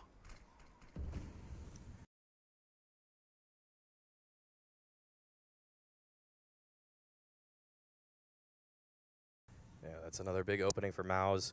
Now Rops holding an angle here, but Ominek finds the return. It's going to be the lobby lurk dealt with, although there is another player waiting in Bemis. But Jax snuffs him out. Dude, Jax and Ominek, man. The 1-2 baguette combo. Oh, what a shot. Nice flick from Ominek there to keep control towards this control door position. And I don't even know if Frozen's going to expect Hunter now. Throws the molly into Vents. And he'll back off. Now, Hunter should know that this is going to be an A play at this point. Dexter has made his presence known, throwing that flash. And this is a simple conversion for G2 at this point. Although Frozen can be lethal here, he's between a lot of crossfires. There's no way he can clear all of them. So, great round from G2. Terrific stuff. And that's the Frenchman coming into the rescue for G2. Jax and Ominek both getting a double in that round. Hitting the shots when they mattered. And that was a very nice start to the round. For Acor, but then just, Ominek and Jax wrecking them. Winning every fight after that for G2. Don't know if they're still, I think that for a while there they were rooming together. I don't know if they're rooming together anymore, if they've still got that same setup going or not. It's hard to tell from the cams, especially. Yeah, France had like a really hard lockdown going, made it very difficult to travel, so I think they just kind of like, that's what we're going to do for a bit.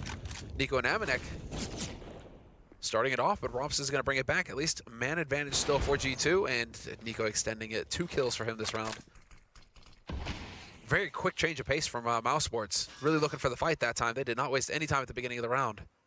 Yeah, they wanted to take the guesswork out of that one, go for that fast mini wrap, but it was stopped in its tracks as Nico found those 2 frags. Now, Dexter and Rops, they're going to have to come up with something just purely magical. I don't really see a world in which they're able to find the gap in this defense right now. G2 are just looking so solid across the board. And the off angle from Nexa at the bottom of ramp is going to be so hard to deal with unless they find a timing. No way. Okay, he spots them out though, tosses the molly, and he should be able to retreat. And so mousesports are allotted some new positioning, but once again, it's so hard to convert this ramp space. Especially because now Ominek has the angle on you. There it is, gets the shot, just so clean. Dexter's gone. Rops now in a 1v4, 30 seconds on the clock. Ominek still holding him as well, although Ominek now a little bit worried about Yard, so they weren't sure about where the second man went, and that's giving Rops a whole lot more room to maneuver with. Up the ladder he goes, though, 20 seconds on the clock, and unfortunately for him, he was not expecting Hunter on top of Hut.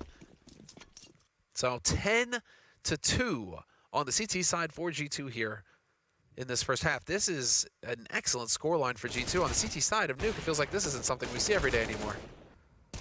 Yeah, even though they picked Inferno, it feels like they are actually way more prepared for Nuke. They probably saw this veto coming, actually. And this is one of the rare times it feels like in this tournament, mousesports didn't really flex their 7-map pool. They just went with what they're strongest with, and they even gave G2 a map that they're very strong at as well. So just 2 teams playing to their ultimate comforts in this series here. And G2 are coming alive. And bopping each other on their opponent's stronger map. Yeah. So It's funny how that works. it's funny how that works sometimes. It's just a weird situation, isn't it? But we will get all 5 alive here, still at the beginning of this round 4. mousesports. Smoke wall goes up outside. Frozen lurking in it, though. Is he going to be able to catch Nico? They're going to run into each other like 2 ships in the night. And there it is. Nico's making waves. Frozen realizes he is not alone. Oh, no, never mind. Hold on. What the hell is going on here? He's beneath. He is beneath. I got juked. Yeah, Frozen. It's a problem when you just look at the map. Yeah, he has some position. Oh, he finds the timing. It's a big opening. And now mousesports, they know it's their time to strike. They know that the pressure's on, but Hunter, he thrives in those moments. 2 kills for him. Looking for more. Acor can't find the trade because he has nothing but a Deagle, but picks up one of the AKs, and now mousesports have broken this whole map open. They get their 3rd round off of a very sneaky lurk there from Frozen to put the pressure on, and G2, they just weren't able to withstand it. There we go. And yeah, let's see it here again as Frozen was managing to get into hell. This is Hunter. And just Mad Lad frag reel. But yeah, Nico not out in yard, down in the halls the whole time. I thought for a second that would be pretty entertaining who would come out ahead, but just wasn't meant to be. Nico this time is going to be out in yard, though. Well, he wants to at least feign that he's taking some space with that smoke there. Robs has made his way down the vent. And he might have done it silently as well. This may catch Hunter off guard. It will. That's a freebie.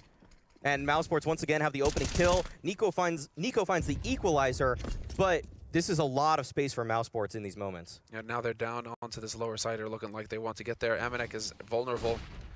Smoke goes down. He's going to get a nice HE in, but unfortunately, it was too predictable. mousesports going to dodge it. And now we're going to get a 4-on-4 retake scenario here as the bomb gets planted on B. Very difficult now for G2. So many angles they have to worry about. As you can see, they have to pre-aim everything. Oh, Frozen already able to find Jax. Robs with a great crossfire, although Nico's able to come up with 1. Just too many angles at that point, dude. Yeah. Actually, I mean, I feel like that's a situation where you just back off and save as the CT side. Yeah, I think there's a really strong case, especially when you look at the money. Yeah. G2 are now going to be going into the 15th round with barely anything to work with at all. Yeah, that's a tough one. And you get 1 kill out of it, but 3 will survive. They may have even spotted Amanek. I don't think they're going to be able to get over here. And there is good money on the side of mousesports, but they don't want to throw away these guns. Fine, fair enough. Hold on to your AK or your AWP. And yeah, that was Rob's. Very quick vent out. Good catch. They just gutted the rotation. So 4 rounds for mousesports. And do we actually get mousesports ending strong here at the half? G2, that'll be a frustrating turn of events if they had such a hard lockdown going.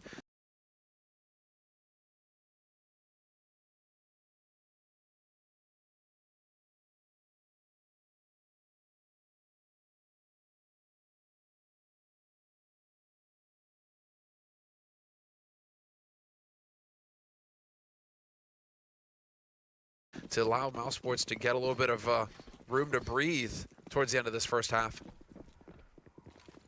We have Nico and Amanek out in the yard early this time around, hoping perhaps to catch him out. Rops this time, other side for him. He is not by the vents, he is by the ramp, and he is going to get a bullet to the face, but it turns out he is also good at shooting heads. Nexa, gone. Robs has been opening things up towards ramp a few times now, and we'll see if mousesports are able to convert. Once again, been praising Dexter for his mid-rounding ability, and there is some space for them to work with towards outside. Amanek's playing all the way in CT spawn, and Jax, he gets caught off. Bemis is able to take him down, and now that is just such a simple conversion for Mouse. Expect nothing less from them, given their form in the tournament thus far. Yeah, they're looking super solid now. This is them firmly in control of the situation as they get the bomb planted. Nico and Amanek, no saving now. They're going to have to go for it. But by no means is this going to be easy. You can see just freaking out Amanek. He doesn't know which way to look. And, well, Rops is going to make sure that he doesn't have to worry too long. You know, just puts him out of his misery. 1v5 now for Nico. And what is an impossible retake. Trying to maintain some element of surprise. And loses the duel for health. Dexter survives around 10-5 at the end of the first half. Here is the scoreline going into the second half. But first, a break.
And so welcome back, ladies and gentlemen. We're going to get into the thick of things here in this second half with mousesports showing perhaps a resurgence, a return to form, dare I say it, at the end of that first half.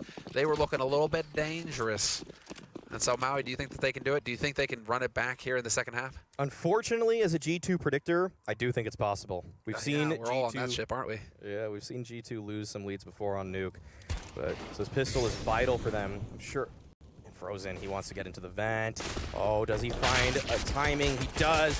He's able to get one, but oh my gosh, there's a log jam here in the vents. They can't actually pressure him. He's taking them all down. Frozen, 4 kills in the vent, and G2 just couldn't trade him out. Now Hunter, he's all by his lonesome towards outside. Acor's already spotted him. That is unbelievable. I don't think I've ever seen that before, Maui. That is crazy.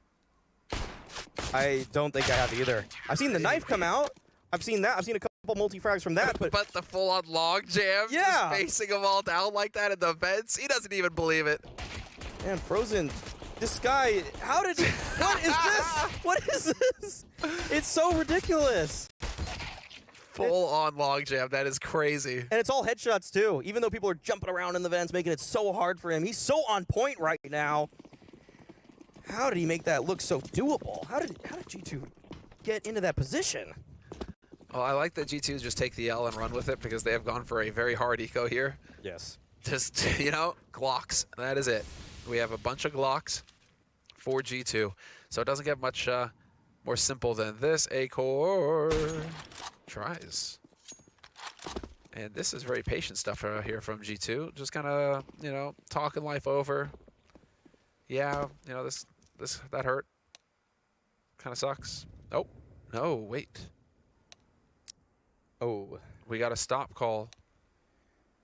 Yep, not live. Yeah, it looks like there's some server issues. Loss. So we'll see. Hunter is, we'll see how this goes. But that is going to actually slow things down. And that was a hard eco, but they didn't show anything. No. mousesports didn't see anything. No damage taken. Nico's laughing right now. I bet him and the boys are saying, can we get a email? I mean, levity would be a good thing to try and get these guys going, but I think Nico has a remote for his air conditioning that he just turned on. dude, Nico he would be well prepared that way, dude. Yeah, just doesn't even have to move. Just can change the conditions that he's playing in at any given time. And it looks like this might be a lengthy technical timeout, though, from these teams. You can see players are getting out of their chairs at this point. Yeah, we'll get a quick. We will get a little bit of a break here, in fact. So, let's see. What do we have? Because, I mean, right now, mousesports, they're fully geared up to just murk G2. Oh, Nexus got his own remote for the AC. Okay. Everybody's prepared. You don't have a remote for your AC? I actually do as well. Okay, that's what to say. Yeah. What year do you live in, Maui? You live in Los Angeles, too. I mean, I expect you to be all technically, like technologically bedazzled. You got to have one. You just got to. It just gets really warm over here. Dude, tell me about it. When I was living in my van, Yeah. there were some warm nights for sure. Just like, Oh, yeah, you did that in L.A. That is hot. yeah, it was good. But I found some good spots, shady spots. But there were some warm nights for sure. Shady spots. Those are shady, as in like with trees. Yeah, I know. Meet any shady characters? Yeah, no, actually, it was pretty legit. It was a good time. Oh, no one bothered you? Nice. Good. Yeah, nobody bothered me. It was good times. I didn't bother anybody. See, that's the key. Just don't be a Yes. dick. Like, Yeah. just don't be a dick. Don't leave trash. Don't make noise. Don't be a dick, and it'll be fine. Just be nice. Respect your space. Respect your area. Indeed. Wake up in the morning, wave hi to the neighbor, drive off. Especially. Yeah. Do you say hello to people when you walk by them on the sidewalk? Do you say Yes, I do. I say good morning. I say, to say hello. everybody? Yeah. To a lot of people usually. But I mean, like, Yeah. obviously, if they're just like doing their thing, well then yeah, I'm not gonna force it. But yeah, Yeah. I do tend to say hello to people, or like good morning at least, And people usually look surprised. They're like, whoa. But Yeah. then they look happy. They're like, oh, good morning. Yeah. Because LA is a soulless place. It's a real soulless city to live in where people don't really interact with each other. Got more soul than New York. I'll say that. No one says hello in New York. Yeah, but New York is just a cesspool of humanity, dude. I don't understand New York. All these I used places. to think it was a great place once upon a time, and then I spent more time there, and I was like, actually, no, this place is horrible. I lived there for 4 years. I loved it. I really that loved it. says so much. I enjoyed it. I feel like you reach a level of efficiency when you live there. You do. You do. You get your routines down. You do. Everything just feels like it falls in place, falls in order. I'm sure it's like the routines that a lot of these players have, where they wake up in the morning. They probably have their breakfast that they make for themselves, or maybe pre-prepared. Sure. And then they get their coffee. Yeah. And then they sit down. They do their DM sesh, their aim sesh, their demo sesh, whatever it is. Mhm. That's what it takes to be an elite player, an elite human. I had to say so as well. Routines. Yeah. Stick to it as well. That's where the discipline kicks in. Exactly. Same thing every day. Wake up, same time. Go to sleep, same time. I think there's something like if you do something for 3 weeks. 3 weeks, it becomes a habit. Yeah. So yeah, it's that easy. It's that easy to change your life. It's that easy. Some people wish it was that easy.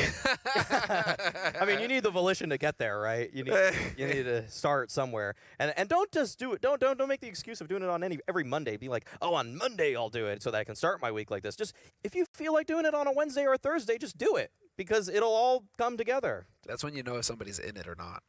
Yeah. So if they're like, oh, I'll on Monday. It's like, oh, okay, so you're not actually committed. That's a little. This is not really a heavy call out, but I remember the reason I said that is because I didn't even know that was some people's excuse until I heard Fallen talking about workout routine. I think on like a last interview or something, and he's like, "Oh, I just say every next Monday," and it's like, "Oh yeah, people make that excuse that Mondays are the day they'll start something new. Just do it.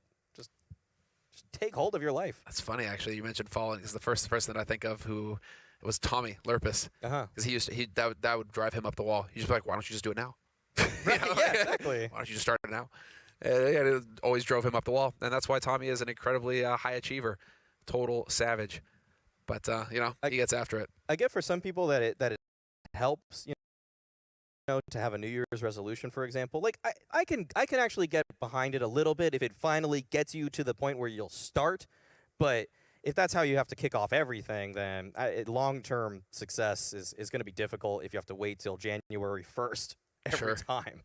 We're just like actively alienating like 90% of the viewers right now. I know. They play games for a reason, Maui. Yeah. This is some real get off you. I think we're not supposed to swear for the first hour. No, but the thing is like I think the CS the game like caters to a different kind of gamer though.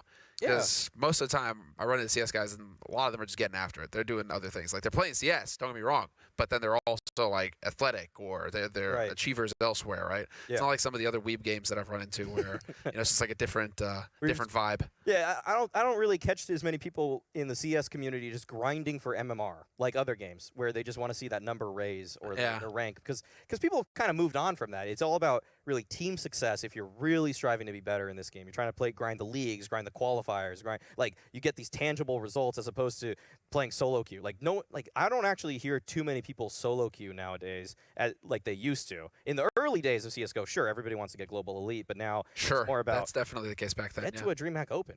That's the goal a lot of people are setting for themselves. It's actually get to the point to get to a closed qualifier so you have a chance to getting to a Flashpoint or something like that.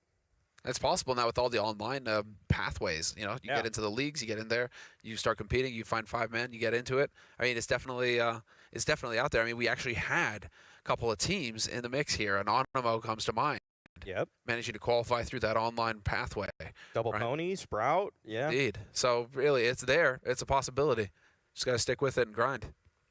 Yeah, it's that is the mentality that you love to see from some of these players. Just even though that it doesn't always it looks like an insurmountable mountain that they have to climb in order to make it to the major.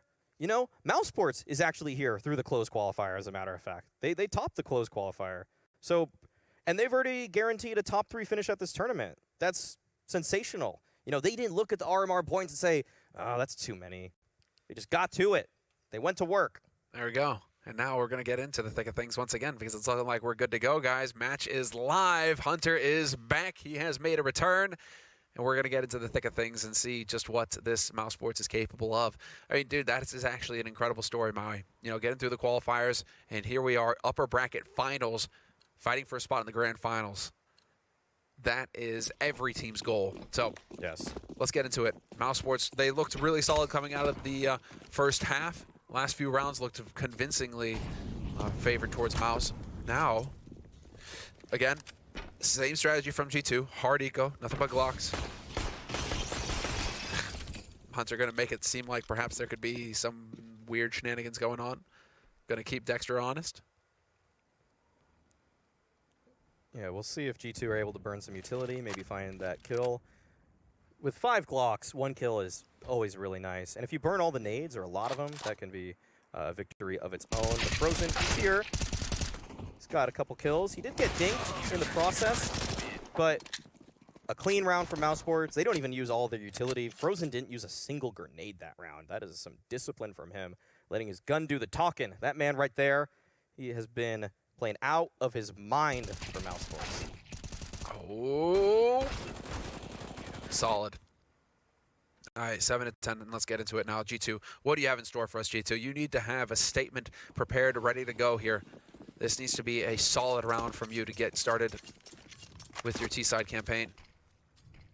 So smoke wall going up outside, A-core with the spot. HE as well, Hunter getting tagged up. Hunter getting chunked. That got a bit spicy for him, but Nico's managed to make his way quickly down to Secret, even cheating forward on the halls. Oh, nice pre-fire. Dude, he almost had the timing. That would have been sick. Yeah, I can't believe Frozen actually backed off the angle expecting something like that, too. He strafed away from that angle. That's some real mind games going on between these 2 star players. And Nico, he's made a little bit of a home here at Secret, but the rest of G2 are finally making their way towards outside. Smoke towards Mini there to give him a little bit of space, and that'll give him an opening. Ominek, nice entry onto Dexter. Bemis is behind the silo on his lonesome. He's going to have to come up huge for his team. That's a great flash to actually support him and may get the G2 players looking the other way. Excellent rotation, and mousesports have cleaned up. It's only Nico left. Same as it ever was. Never quite changes for him, does it? It is only Nico. Oh, he hears the scope. Gets the kill. Nico's ruthless, man. What a monster. But that molly going down, this is going to be so incredibly difficult for him. 23 seconds, go time. Looking for the angle, checking the usual spots. Sets himself up with the flash, and now he has to try and make the play, and it's just not meant to be. Rob's going to catch him looking the wrong way. 8-10. mousesports 1 round closer to tying it up. No bomb plants, Maui. No bomb plants in any of these rounds for G2. G2 looked like they had great control here, but the rotation and the flash, that was everything for mousesports. They got into that position with the perfect timing to support B-Miss. Very well put together. Good recovery from Mouse in that round. So now, what do we get going here? As Acor is going to be posted up on Squeak. Nobody there to greet him, however. Hunter not going to take the fight this time. Instead is Hunter setting up for some nades outside. And Nico boosted. Clever off angle. Hoping for some value, but it's not going to be, he's not going to find it just yet. Mouse don't look too interested in making an aggressive play here. But G2 have a lot of utility, so they can set themselves up to take some space. And it looks like it may, in fact, be an A execute of sorts. Or maybe some misdirection here. As Nico smokes off the mini garage entrance. And that can allow him to make some kind of wrap play. Frozen find the timing. Maybe a question, or is Nico even interested? There's a lot going on here, but it does look like it is, in fact, an A hit. No, it's a drop play, but Amanek with the drive-by onto B-Miss may allow safe passage onto this site here. To try to recover it is Robs. He's taking so much damage, but he's able to win the fight against Jax. Bomb has yet to be planted at this point, and Amanek decides that he might want to take some space instead of getting the bomb down. Oh, there it is. Frozen already in position. That's not happening, Hunter, unfortunately. So that leaves Amanek and Nico together as a pair, and Nico knows that he's effectively been cut off from the rest of his team. Amanek trying to go for it. Can he find this shot? Yes, he can, and Nico takes down the flank. That's Dexter out of the fight. 2-on-2 now, Robson Frozen. And that is Frozen making the difference. Nico out of the picture. Amanek now with 10 seconds left. Not going to go for the bomb plant. Yeah, if he had a little more time, he could have actually outmaneuvered them, gone up the vent, but he's going I guess he was going to buy an op next. You know, he's going to buy an op anyway, right? Yeah, that's not too bad. I mean, saving what is roughly $5,000 worth of gun is actually more than they were going to find with their loss bonus. So there's a case for that there, but that means that you're probably giving the op to Nico because he's been their T-side opper, and you know we've seen some mixed results with that. But G2, they're having difficulty not just taking the space, but really finding footing once they get it. They get on the bomb sites, but it's once they're in that yellow dotted zone that they're having so much difficulty. Nico again with the off angle. Oh, wow. Dude, it's so close. Acor, though, electing to just completely give it up. The smoke wall is going to go down. He should rotate up higher. Not even going to try. Yes, okay, there he goes. Just hoping to get lucky through the smoke, but now he's going to be on high, trying to see if he can get a gap to work with over the top. Rops finding Jackson. Rops on the lurk again. That's the bomb down. What is this disaster? Rops, you mad lad, goes for another kill. He nearly gets the backstab. Oh, finally they take him down, and okay, things have opened up here for G2. Acor can't hit the shot. Now Dexter, he has to pick up the ramp position, but G2 aren't interested. They've actually spread out the defense for mousesports at this point, and Dexter, it looks like he just wants to clear the angle out. Nice push from Dexter. That'll give his team the advantage in this one as he takes down the opposing IGL in Nexa. He's going for a swing again, actually. Almost finds the kill on Nico. That's a great nade. Lands on Nico. So much damage, but Hunter finally takes him down. Do we have a rotation in time, though? Frozen is already on the lower side, okay. He'll be around here. Hunter is here, but 20 seconds left on the clock for G2. They could theoretically make it up to A if they were so quick, but they're going to go for the B site. This is it. Frozen. He's already got the doors open as well. This is a nightmare. You have yes, you have two. You have a molly and 2 flashes, and that's the must-happen kill. That had to happen. What a play from Frozen. He dies, but he did his job. 2 kills for him, and that ties mousesports up 10-10. That is That is such a strange round for G2 where they just wait until the very last moment, but credit to Rob for pushing there into the trophy room. He's been getting more and more aggressive, especially in this iteration of mousesports, and he just finds those perfect times to strike. At ramp, in the first half, he was finding a couple openings here and there. I think only lost that duel once, but this time around, he does it on the CT side, and that gives mousesports a huge advantage, which they are fortunately able to convert. And G2 with no bomb plant. Dude, G2 have not gotten a bomb plant yet. What even is the meaning of this? So no bonus money. So they can't just keep pressure going with constant rifle buys. They're having to go for these deagle buys with nades and Kevlar in order to save for the following round. So we'll see if they can snag an AWP to save again for the next one. Get a kill on A-Core. This really is the Rops and Frozen show, though. Frozen with 21 kills, Rops with 20 kills. We'll see if they get any more here. BMAS is trying to chime in. BMAS and Dexter getting 2 kills of their own. There's A-Core dropping Nexa. And Hunter and Nico, well, it's not going to be easy. No. Hunter's just got this theme going with all of his skins, though. Really solid, dude. Yeah, the green. Color coordinated. Yeah. Even the Tech 9. It's definitely appreciated. There is no oversight here. He does not skip any corners. G2 not really finding any space on this round. An A exec that is well countered by the utility of mousesports. And now Nico, who is lurking towards outside trying to find something, we'll be looking for a little bit of damage at this point. But mousesports look like they're in firm control of Nuke.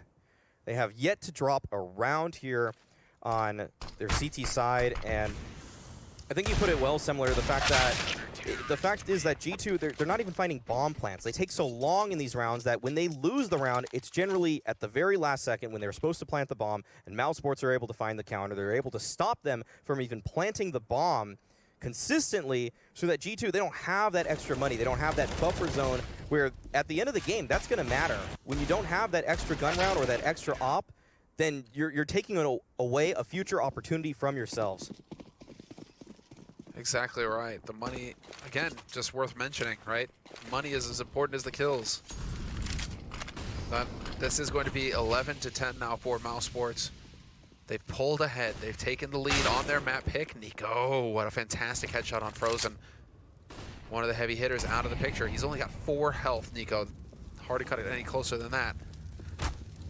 And heck, even take. I thought that was Nico for a second. I was like, what? No. Nico's just holding. Double AWP, however, from mousesports. This is an interesting change of strategy. Yeah, G2 may have chosen the right round to go down towards lower. It's very difficult for any sort of retake attempt on that B site. But G2, despite taking all this space and Amanek having some position, they haven't made up their mind just yet. It's a well-timed smoke towards the door to prevent any kind of drop play from G2 at this moment. And Amanek, it looks like he wants to go up the vent. This is shaping up to be an A play from G2 with a lurk from Nico, perhaps towards Mini late in the round. But that's exactly what Mao seemed to want. They're ready for this. All the shots through and ready for the push. Nexa's there. Dexter, however, still putting up the fight from the site itself. Not for long, though. Just getting wrapped, and this is going to be the first successful round for G2 of the half. 6 in a row for mousesports. That's as far as their streak goes. And now we get to see if G2 are going to be the ones who start getting the momentum going their way. Rops, there isn't a whole lot he can hope to do here. Just going to chill out and cuddle up even closer to his screen. Dude, he plays so close to his screen. I don't remember him being that close to his screen normally. Maybe he's had some more favorable angles on previous webcams. I think at this tournament and the last one, I've seen him getting pretty close. Pretty close? Yeah. I don't remember him getting that close. Wow, okay. He's seen the dark side. That getting close to your monitor actually improves your reaction time. I don't see the trade-off, though, because, I mean, your longevity. Yeah, your eyesight, dude. You're going to be like Twist wearing glasses. Oh, wow, that is a nice shot from Nico there to kick things off. Nice exec also. Yeah. They checked all the boxes. Yeah. Got the mollies down. Got the molly. You know, it's just that's what you want to see with that A exec, forcing them out into the open. But mousesports now, man, despite all the wins, not the biggest bank. This will be it. The big shot. Do we see it from A-Core? He's checking for that angle from Nico. He would have been ready had Nico gotten boosted up onto the boxes this time. But it's not going to happen, and we will have just a fair exchange of shots out in the yard. Yeah, G2 not taking too much control towards the ramp, but it doesn't look like that will even matter too much in this round. Amanek and Nico are silently making their way across towards lower. And Amanek, though, he's wrapped in towards Mini. This should be a blindside attack onto Dexter, but Nexa is the first to challenge him, and Bemis is there as well. They are cleaning up as G2 looked to pincer them from multiple angles, and there's just nothing that it seems like they can do, but Robs is there on the rotation as well. Nico at heaven at this point, but he's a 1v3, and Robs has read his position. And mousesports, they recover. Despite the positional disadvantage, mousesports fought themselves out of that one so well.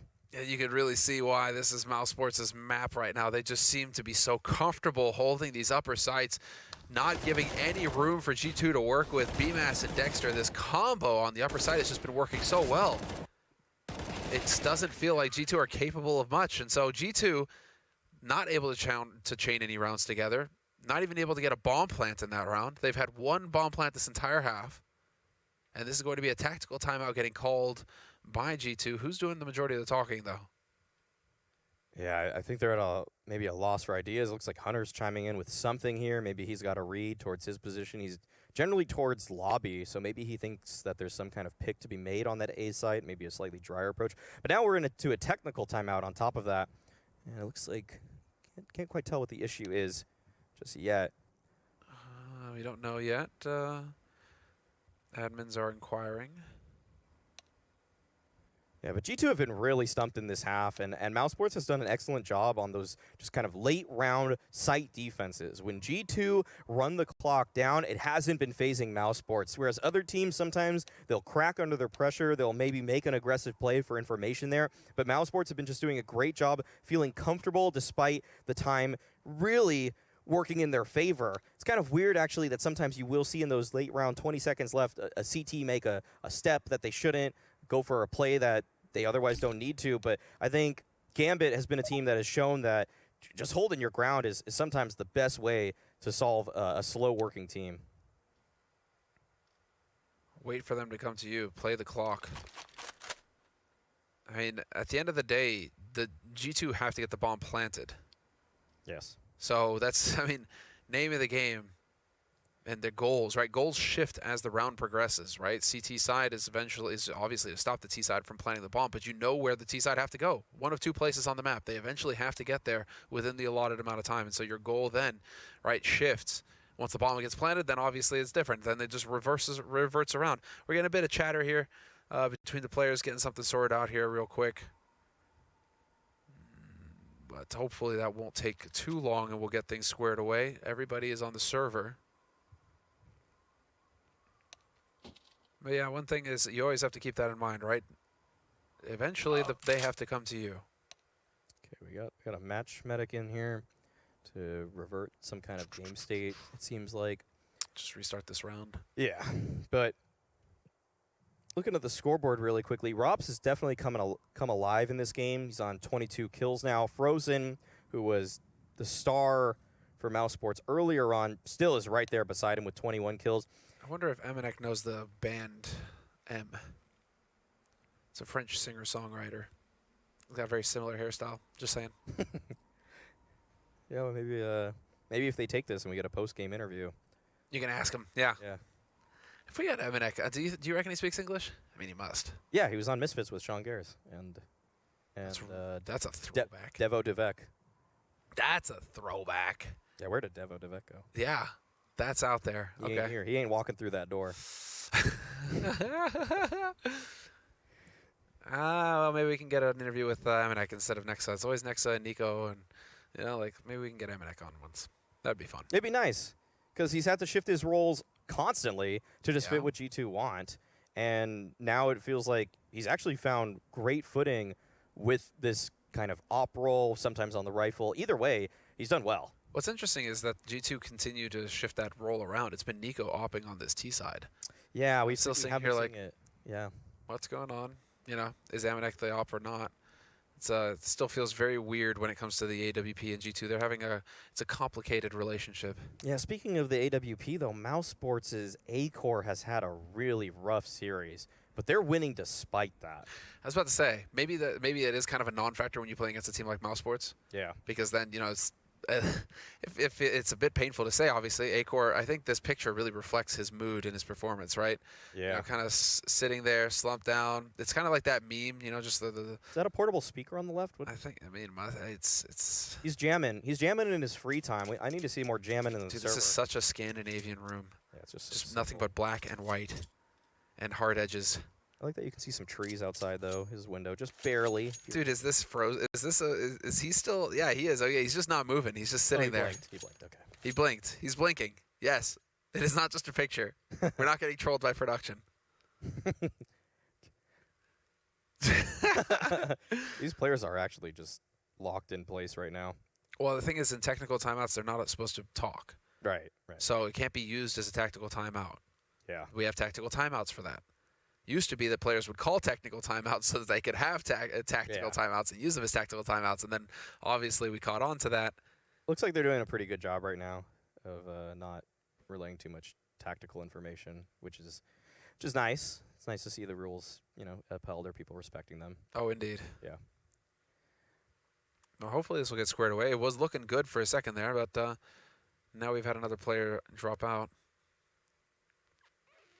Yeah. Yeah, this is... I don't feel like this is going to help G2 at all.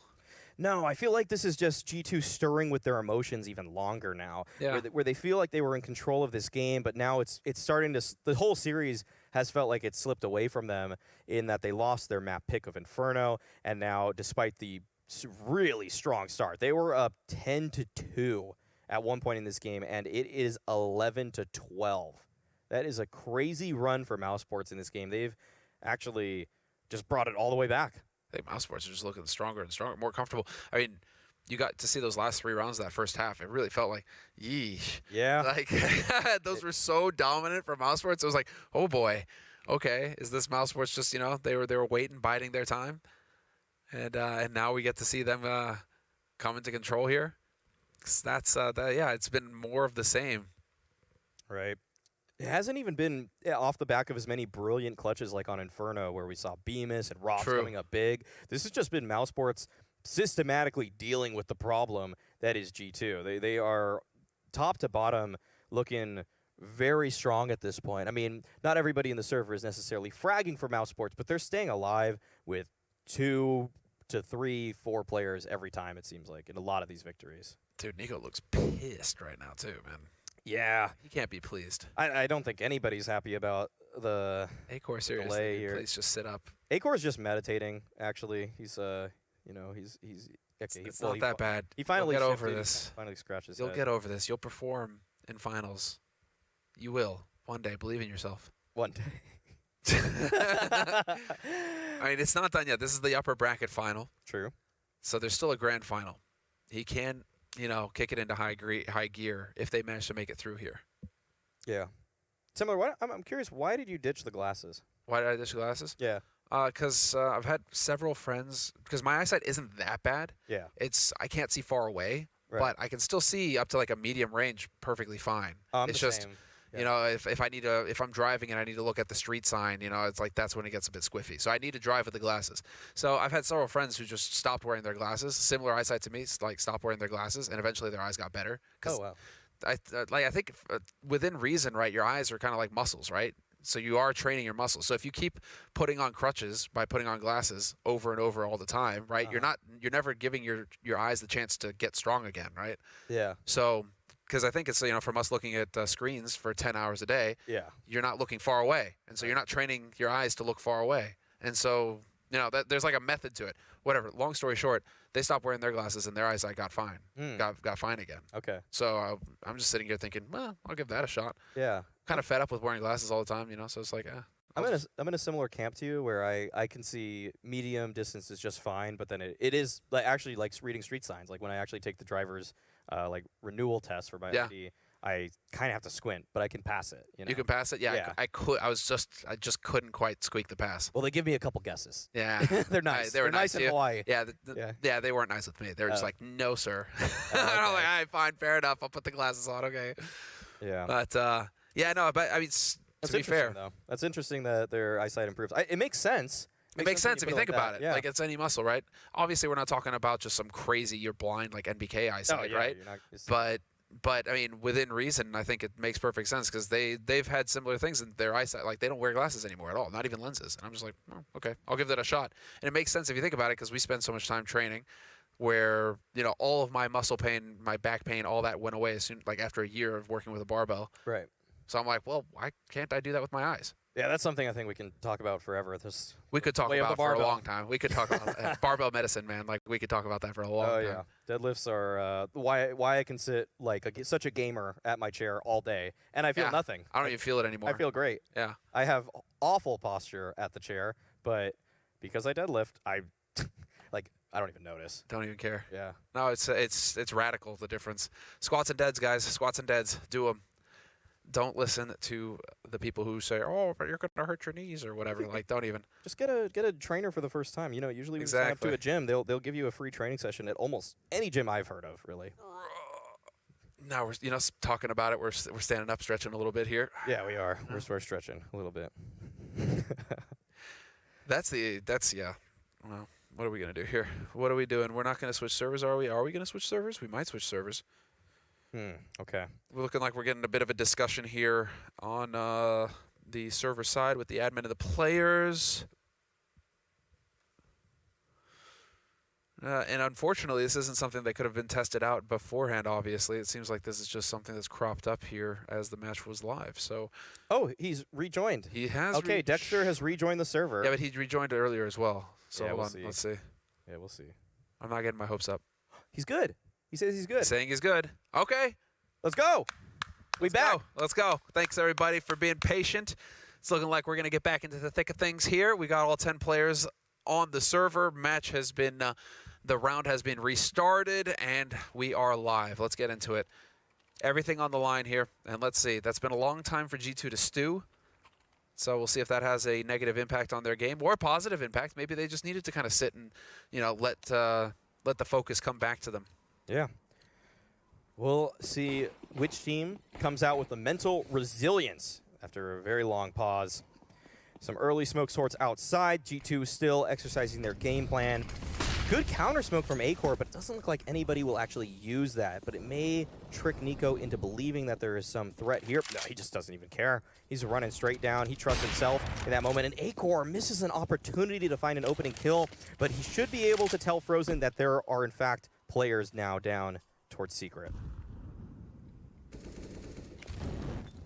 Molly around to the usual spot. Oh, this HE! Wow. Woo! That did some damage. Nico, Hunter, and Amanek. That is a painful amount of damage they've just taken, and we are going to get Frozen standing his ground. Whoa! Calm down. Sets it up. It was all a bait. It was all a bait. They had no idea Rops was there. Wow.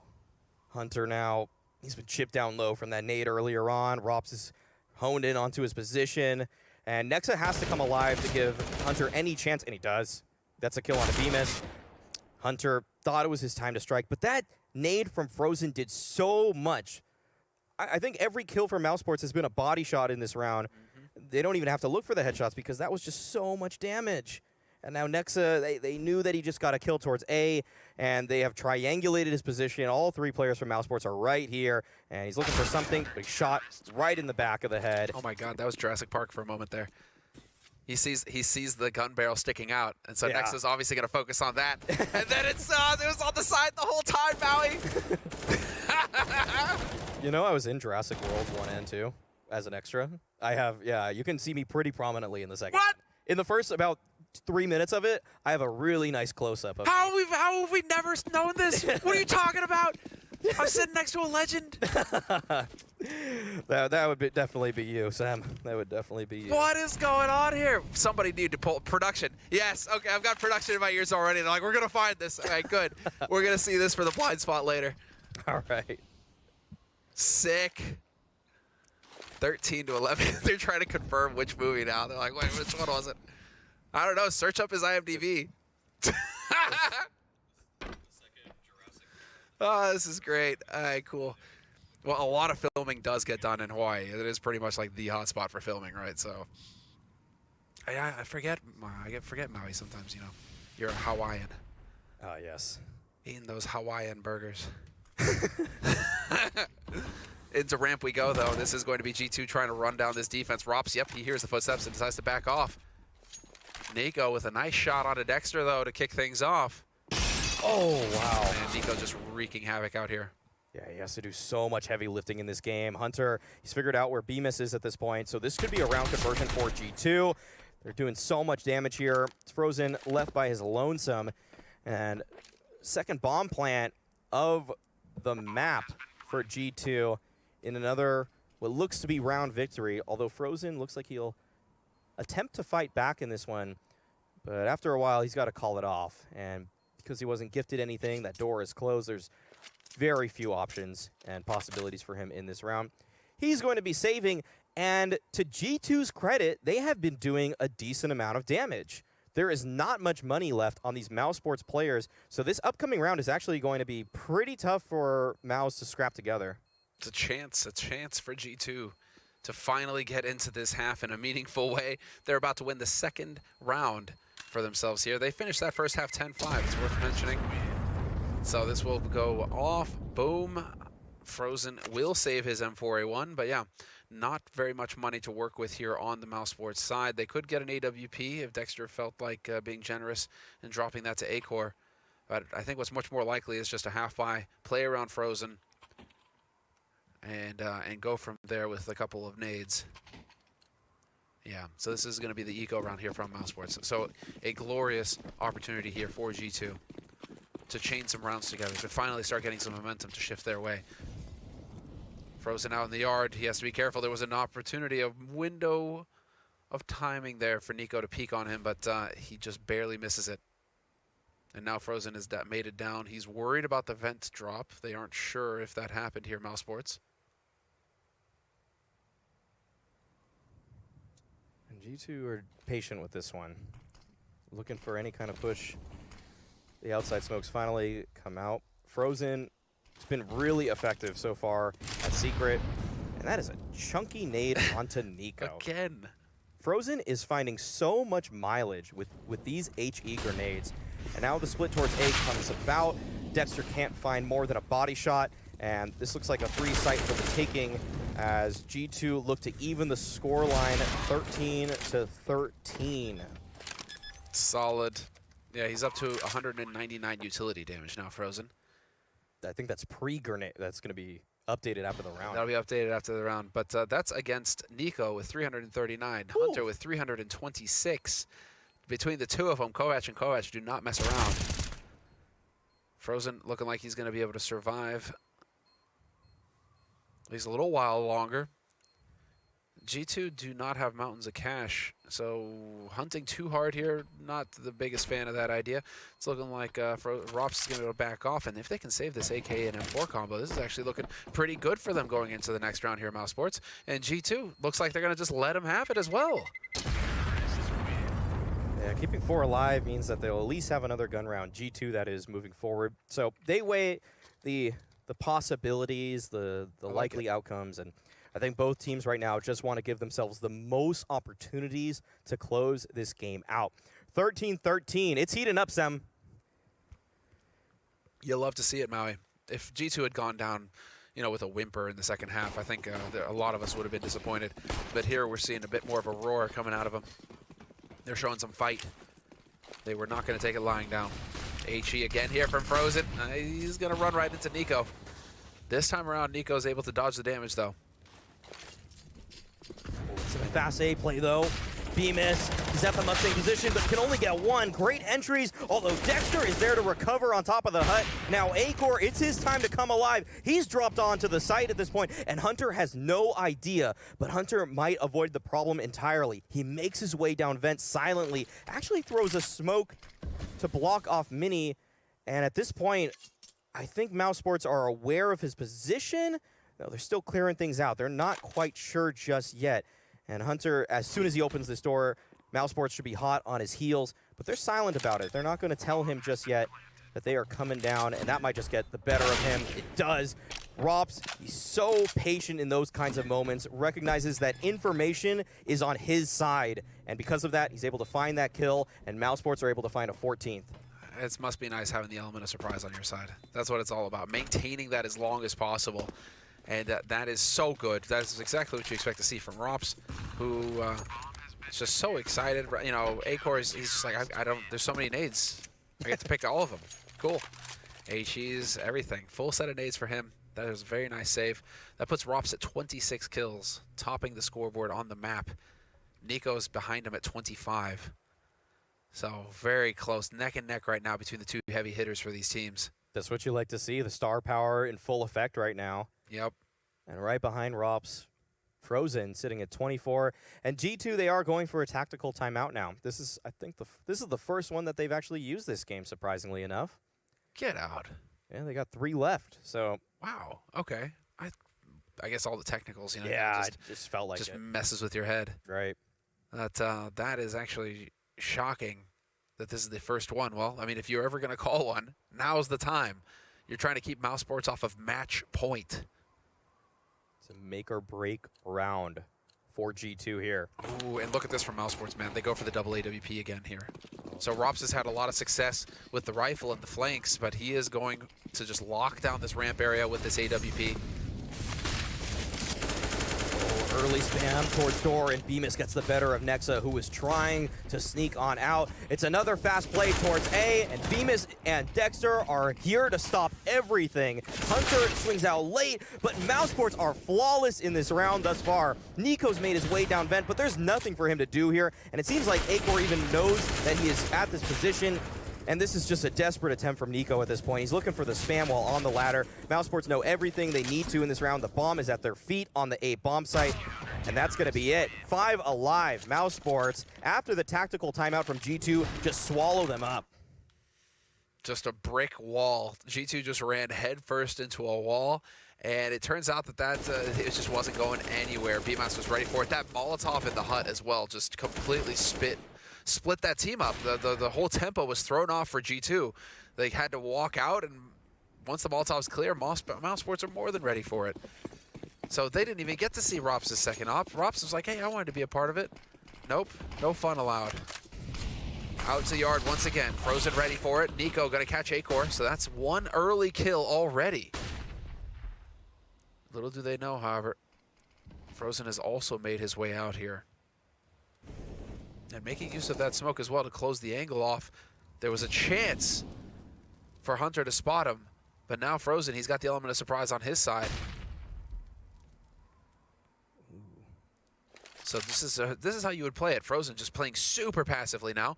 BMAS can trust his teammate to watch his back, and so BMAS can focus fully on Squeak.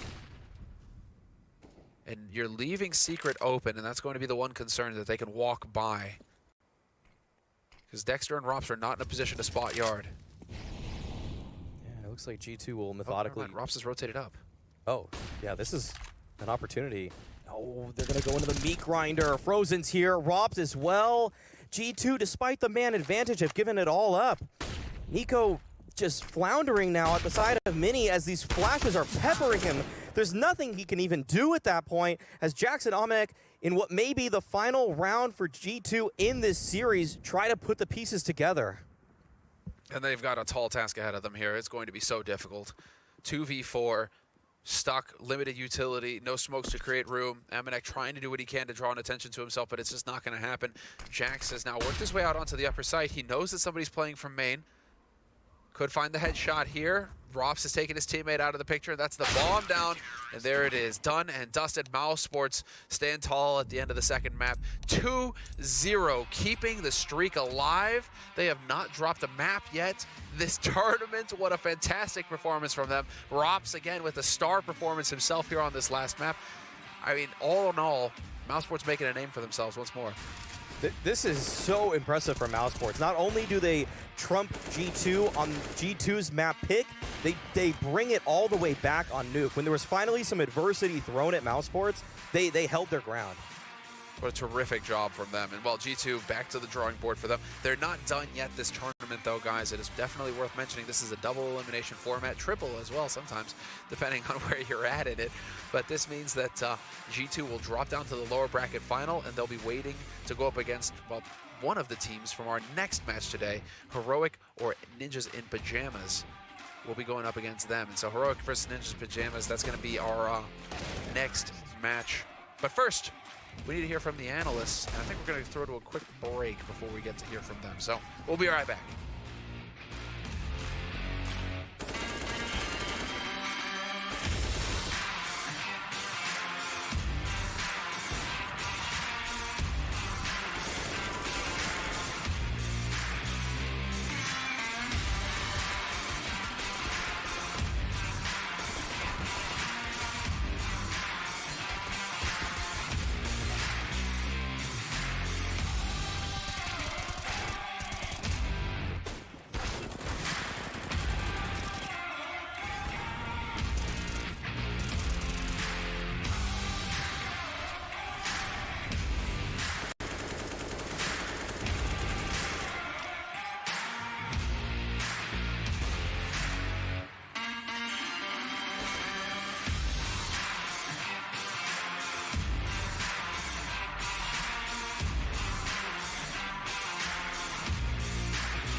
We here at Flashpoint are excited to partner with Rally.io. Now you will have a chance to own a piece of history as we start the major cycle for 2021. You can head over to flashpointnft.gg, where you can buy a package that will combine a unique NFT with a holographic card of some of the players and artwork that we featured in the Flashpoint tournament. These pre-purchases are done on the Rally.io network through Flashpoint.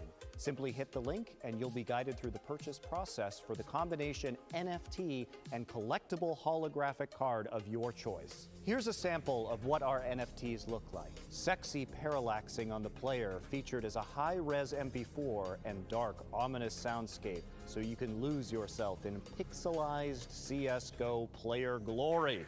But this isn't just about the NFT. You'll also be receiving a collectible card of that NFT mailed to you. Every card printed is done with high-quality shattered ice holographic foil, encased in thick plastic and secured with magnetic lock, then sealed with a tamper-evident player name sticker to ensure your collectible hasn't been touched by human hands. Each NFT and holo card pre-sale is only $100 in Flashpoint, and that includes global shipping to wherever you live on the planet. Don't forget to put your full name and shipping address into your note field when you buy. Since we're going to be minting and printing all of these NFTs and cards at once, remember that you won't receive your card or NFT for 4 to 6 weeks until after Flashpoint 3 ends. By purchasing these collectible combos, you will be supporting Flashpoint, but you're also going to be supporting your favorite teams and players who have partnered with us. They will be receiving 50% of the revenues of all NFTs sold. Thanks for your support. We're really looking forward to offering you a unique collectible where you get a physical card in addition to your NFT to remember your favorite teams, players, and Flashpoint 3 artwork. Thank you very much. Here you go, Launders. I got you one snacks. Snacks. Give me snacks. There you go. I got you a snacks. Can I keep it? Yeah, sure. It's on camera now, so you can't take it back afterwards. You guys saw I get to keep it. One snacks for Launders. But yes, guys, do head over to flashpointnft.gg. The price includes global shipping on the collectible, so it's the NFT, the card. We'll also be releasing some more soon. So fun times if you guys are interested. So with that, let's talk about something interesting, which is the match that just occurred. No, that's fine. I'll pay for my snacks card. It's cool. That's good. Not even a big deal. I mean, that's great. You'll be supporting Anonymous, so good for you, Lex. Not like this freeloader Launders here. Mine for free. Oh, man. That was a match that had everything to do with upper execs. Yeah. We start there? We can. I think we want to talk about the Deagle play first, right? Because this is one of the things that's been powering G2. Lex, back to you. Lex likes to talk about Nico and the Deagle. So let's lead into this by describing why the Deagle is so important in the current meta. Well, you crouch, step 1. Step 2, Nice. you spam to the body, and you win. But Nico does this thing that nobody else seems to be doing these days, which is aiming for the head. It's actually lethal. We can take a look at round 3, where he aimed for heads with the Deagles. Very Just underrated. throw it on there, man. Yeah, this was, mousesports taking the second round. Round 3 rolls around, and Nico comes up with these headshots. Me and Launders are freaking out on the green room. We're thinking G2's running away with this one. Our Preds are saved. And, that obviously wasn't the big... My Preds ended up being saved in the end. Mousesports continues to roll. They are now 8-0 in maps here at Flashpoint 3. Flawless. Which They didn't lose before. Why would they lose now? Yeah, Huh? It was so obvious. Yeah. Yeah. Why did we bet on G2? Come on. Yeah, the results-based analysis is strong. But that said, they're only 2 maps away from actually just having a flawless tournament. They've guaranteed themselves top 2 as of this, and we are going to get to see G2 now head into that losers bracket, which means that they're going to be facing one of the 2 teams they've already defeated in Heroic or NIP. But excuse you, we like to call it the lower bracket. the losers bracket. The lower bracket. The below bracket. The under bracket, as it were. Yeah, the first floor. Yeah, exactly. Well, let's talk about some of the rounds you were excited about because this started out very strong for G2. They're up 10-2. I was thinking my Preds My Preds are in ruins. Yes. But it turns out that my Preds were not in ruins, in fact. And you had some interesting insight on round 22 and 23 because we saw A execs both times from G2. So we start with 22. Okay. Let's set this up for a second. So, with the upper execs, this tells a story from both sides where G2 did a good thing by getting into an execute in this position, and Dexter kept playing out in the open on the side of the silo and eating the flash. The entries came down. BMAS was a key player in most of these rounds, and Dexter was left alone in this position, and the entries come down upstairs. And this was after getting a lower control, getting Almanac into the vent, and then putting pressure from all these different choke points and executing around the 20-second mark, and it was just very clean overall. And this was just a successful round 1 for G2. And then, but this wasn't the only time that G2 ended up trying to attack upper. In fact, for most of the rounds, I think in the later portion of this map, they continuously tried to re-attack upper over and over again. And honestly, mousesports were playing similar positions in most of these situations. BMAS was always close by Squeaky, either opposite vent or on the side of Tetris. And Dexter was actually in a compromised position in the middle of the site, ready to eat flashes, not much cover, and within 20 degrees, or within like 2 meters or whatever the Counter-Strike units would be of where he was in the last round. So I think that's why they kept wanting to try to attack him. But the spacing the second time around was really bad here for G2. If we take a look at the following round, where they basically have a moment where they find him upstairs, but then the second player out of hut takes so much longer to come and approach him, and he is again in the exact same position. So same approach with the outside control at first, and Dexter out here in the spot in the middle of nowhere, and he gets that first kill, and now they just have so much time to come and attack him, and no one swings from hut, and instead they let him stay alive, even though he has no cover, and his aim is split between 2 directions, and it leaves Hunter in this 1vx situation upstairs. Nico comes in after. I think we had a jump cut between when Dexter got his first kill and the second, but there was about 3 seconds, I think, where he was flicking back and forth between Mini and hut, looking for his next kill, and nobody wanted to fight him. But no one has cover. You got to attack him then. The biggest thing about that for me was that G2 continuously had to come back to this upper execute. I mean, Nico had free reign basically to work outside by himself. mousesports was content to give that to him. And despite that fact, G2 just really lacked some depth here on Nuke. Every single time that they would attack the upper bomb site, it seemed like it was a copy paste from the round prior, as those 2 replays just showed. And mousesports kind of found themselves in the same hole in the first half. 10-2 start for G2 looked phenomenal. But really, I mean, the difference in the outside lurks as well. Frozen at different times, I think on round 13, 14, and 15, found outside lurk kills. And that basically enabled mousesports into the second half of the 10-5 instead of like a 13-2 potentially scoreline half. This is a really big win for mousesports because not only does it continue their win streak on Nuke, which makes them fearsome across all the Tier 1, I think, again, FaZe, Big Clan, and now G2 to name a few, Astralis or another team they beat on Nuke in this streak. But this is also revenge for the last head-to-head where G2 were one of 2 teams that threatened them on the map in general. And now this also stands in the face of their head-to-head, which is finally a win for mousesports, and just a win on even one map, which is big. So this says a lot about mousesports. Yeah, not only that, but mousesports is a team that had to qualify through the qualifier process part of this event. They didn't have RMR points from last year. They were not invited to Flashpoint 3. So every single point that they get here is extremely important for them, and they're guaranteed top 2 now, which is going to make it very hard for them to not be at the major at this point. So I mean, this is absolutely enormous for this team. Yeah, and again, like for me, this is my I guess a bold prediction would be that this is the best coming up, the best mousesports lineup that we'll see for the organization in their history. Whether or not that will be true would be one thing, but now the fact that they get the major, it's like the first part of their story. Agreed. And I think a big part for me wondering about mousesports being able to get it done in this series alone.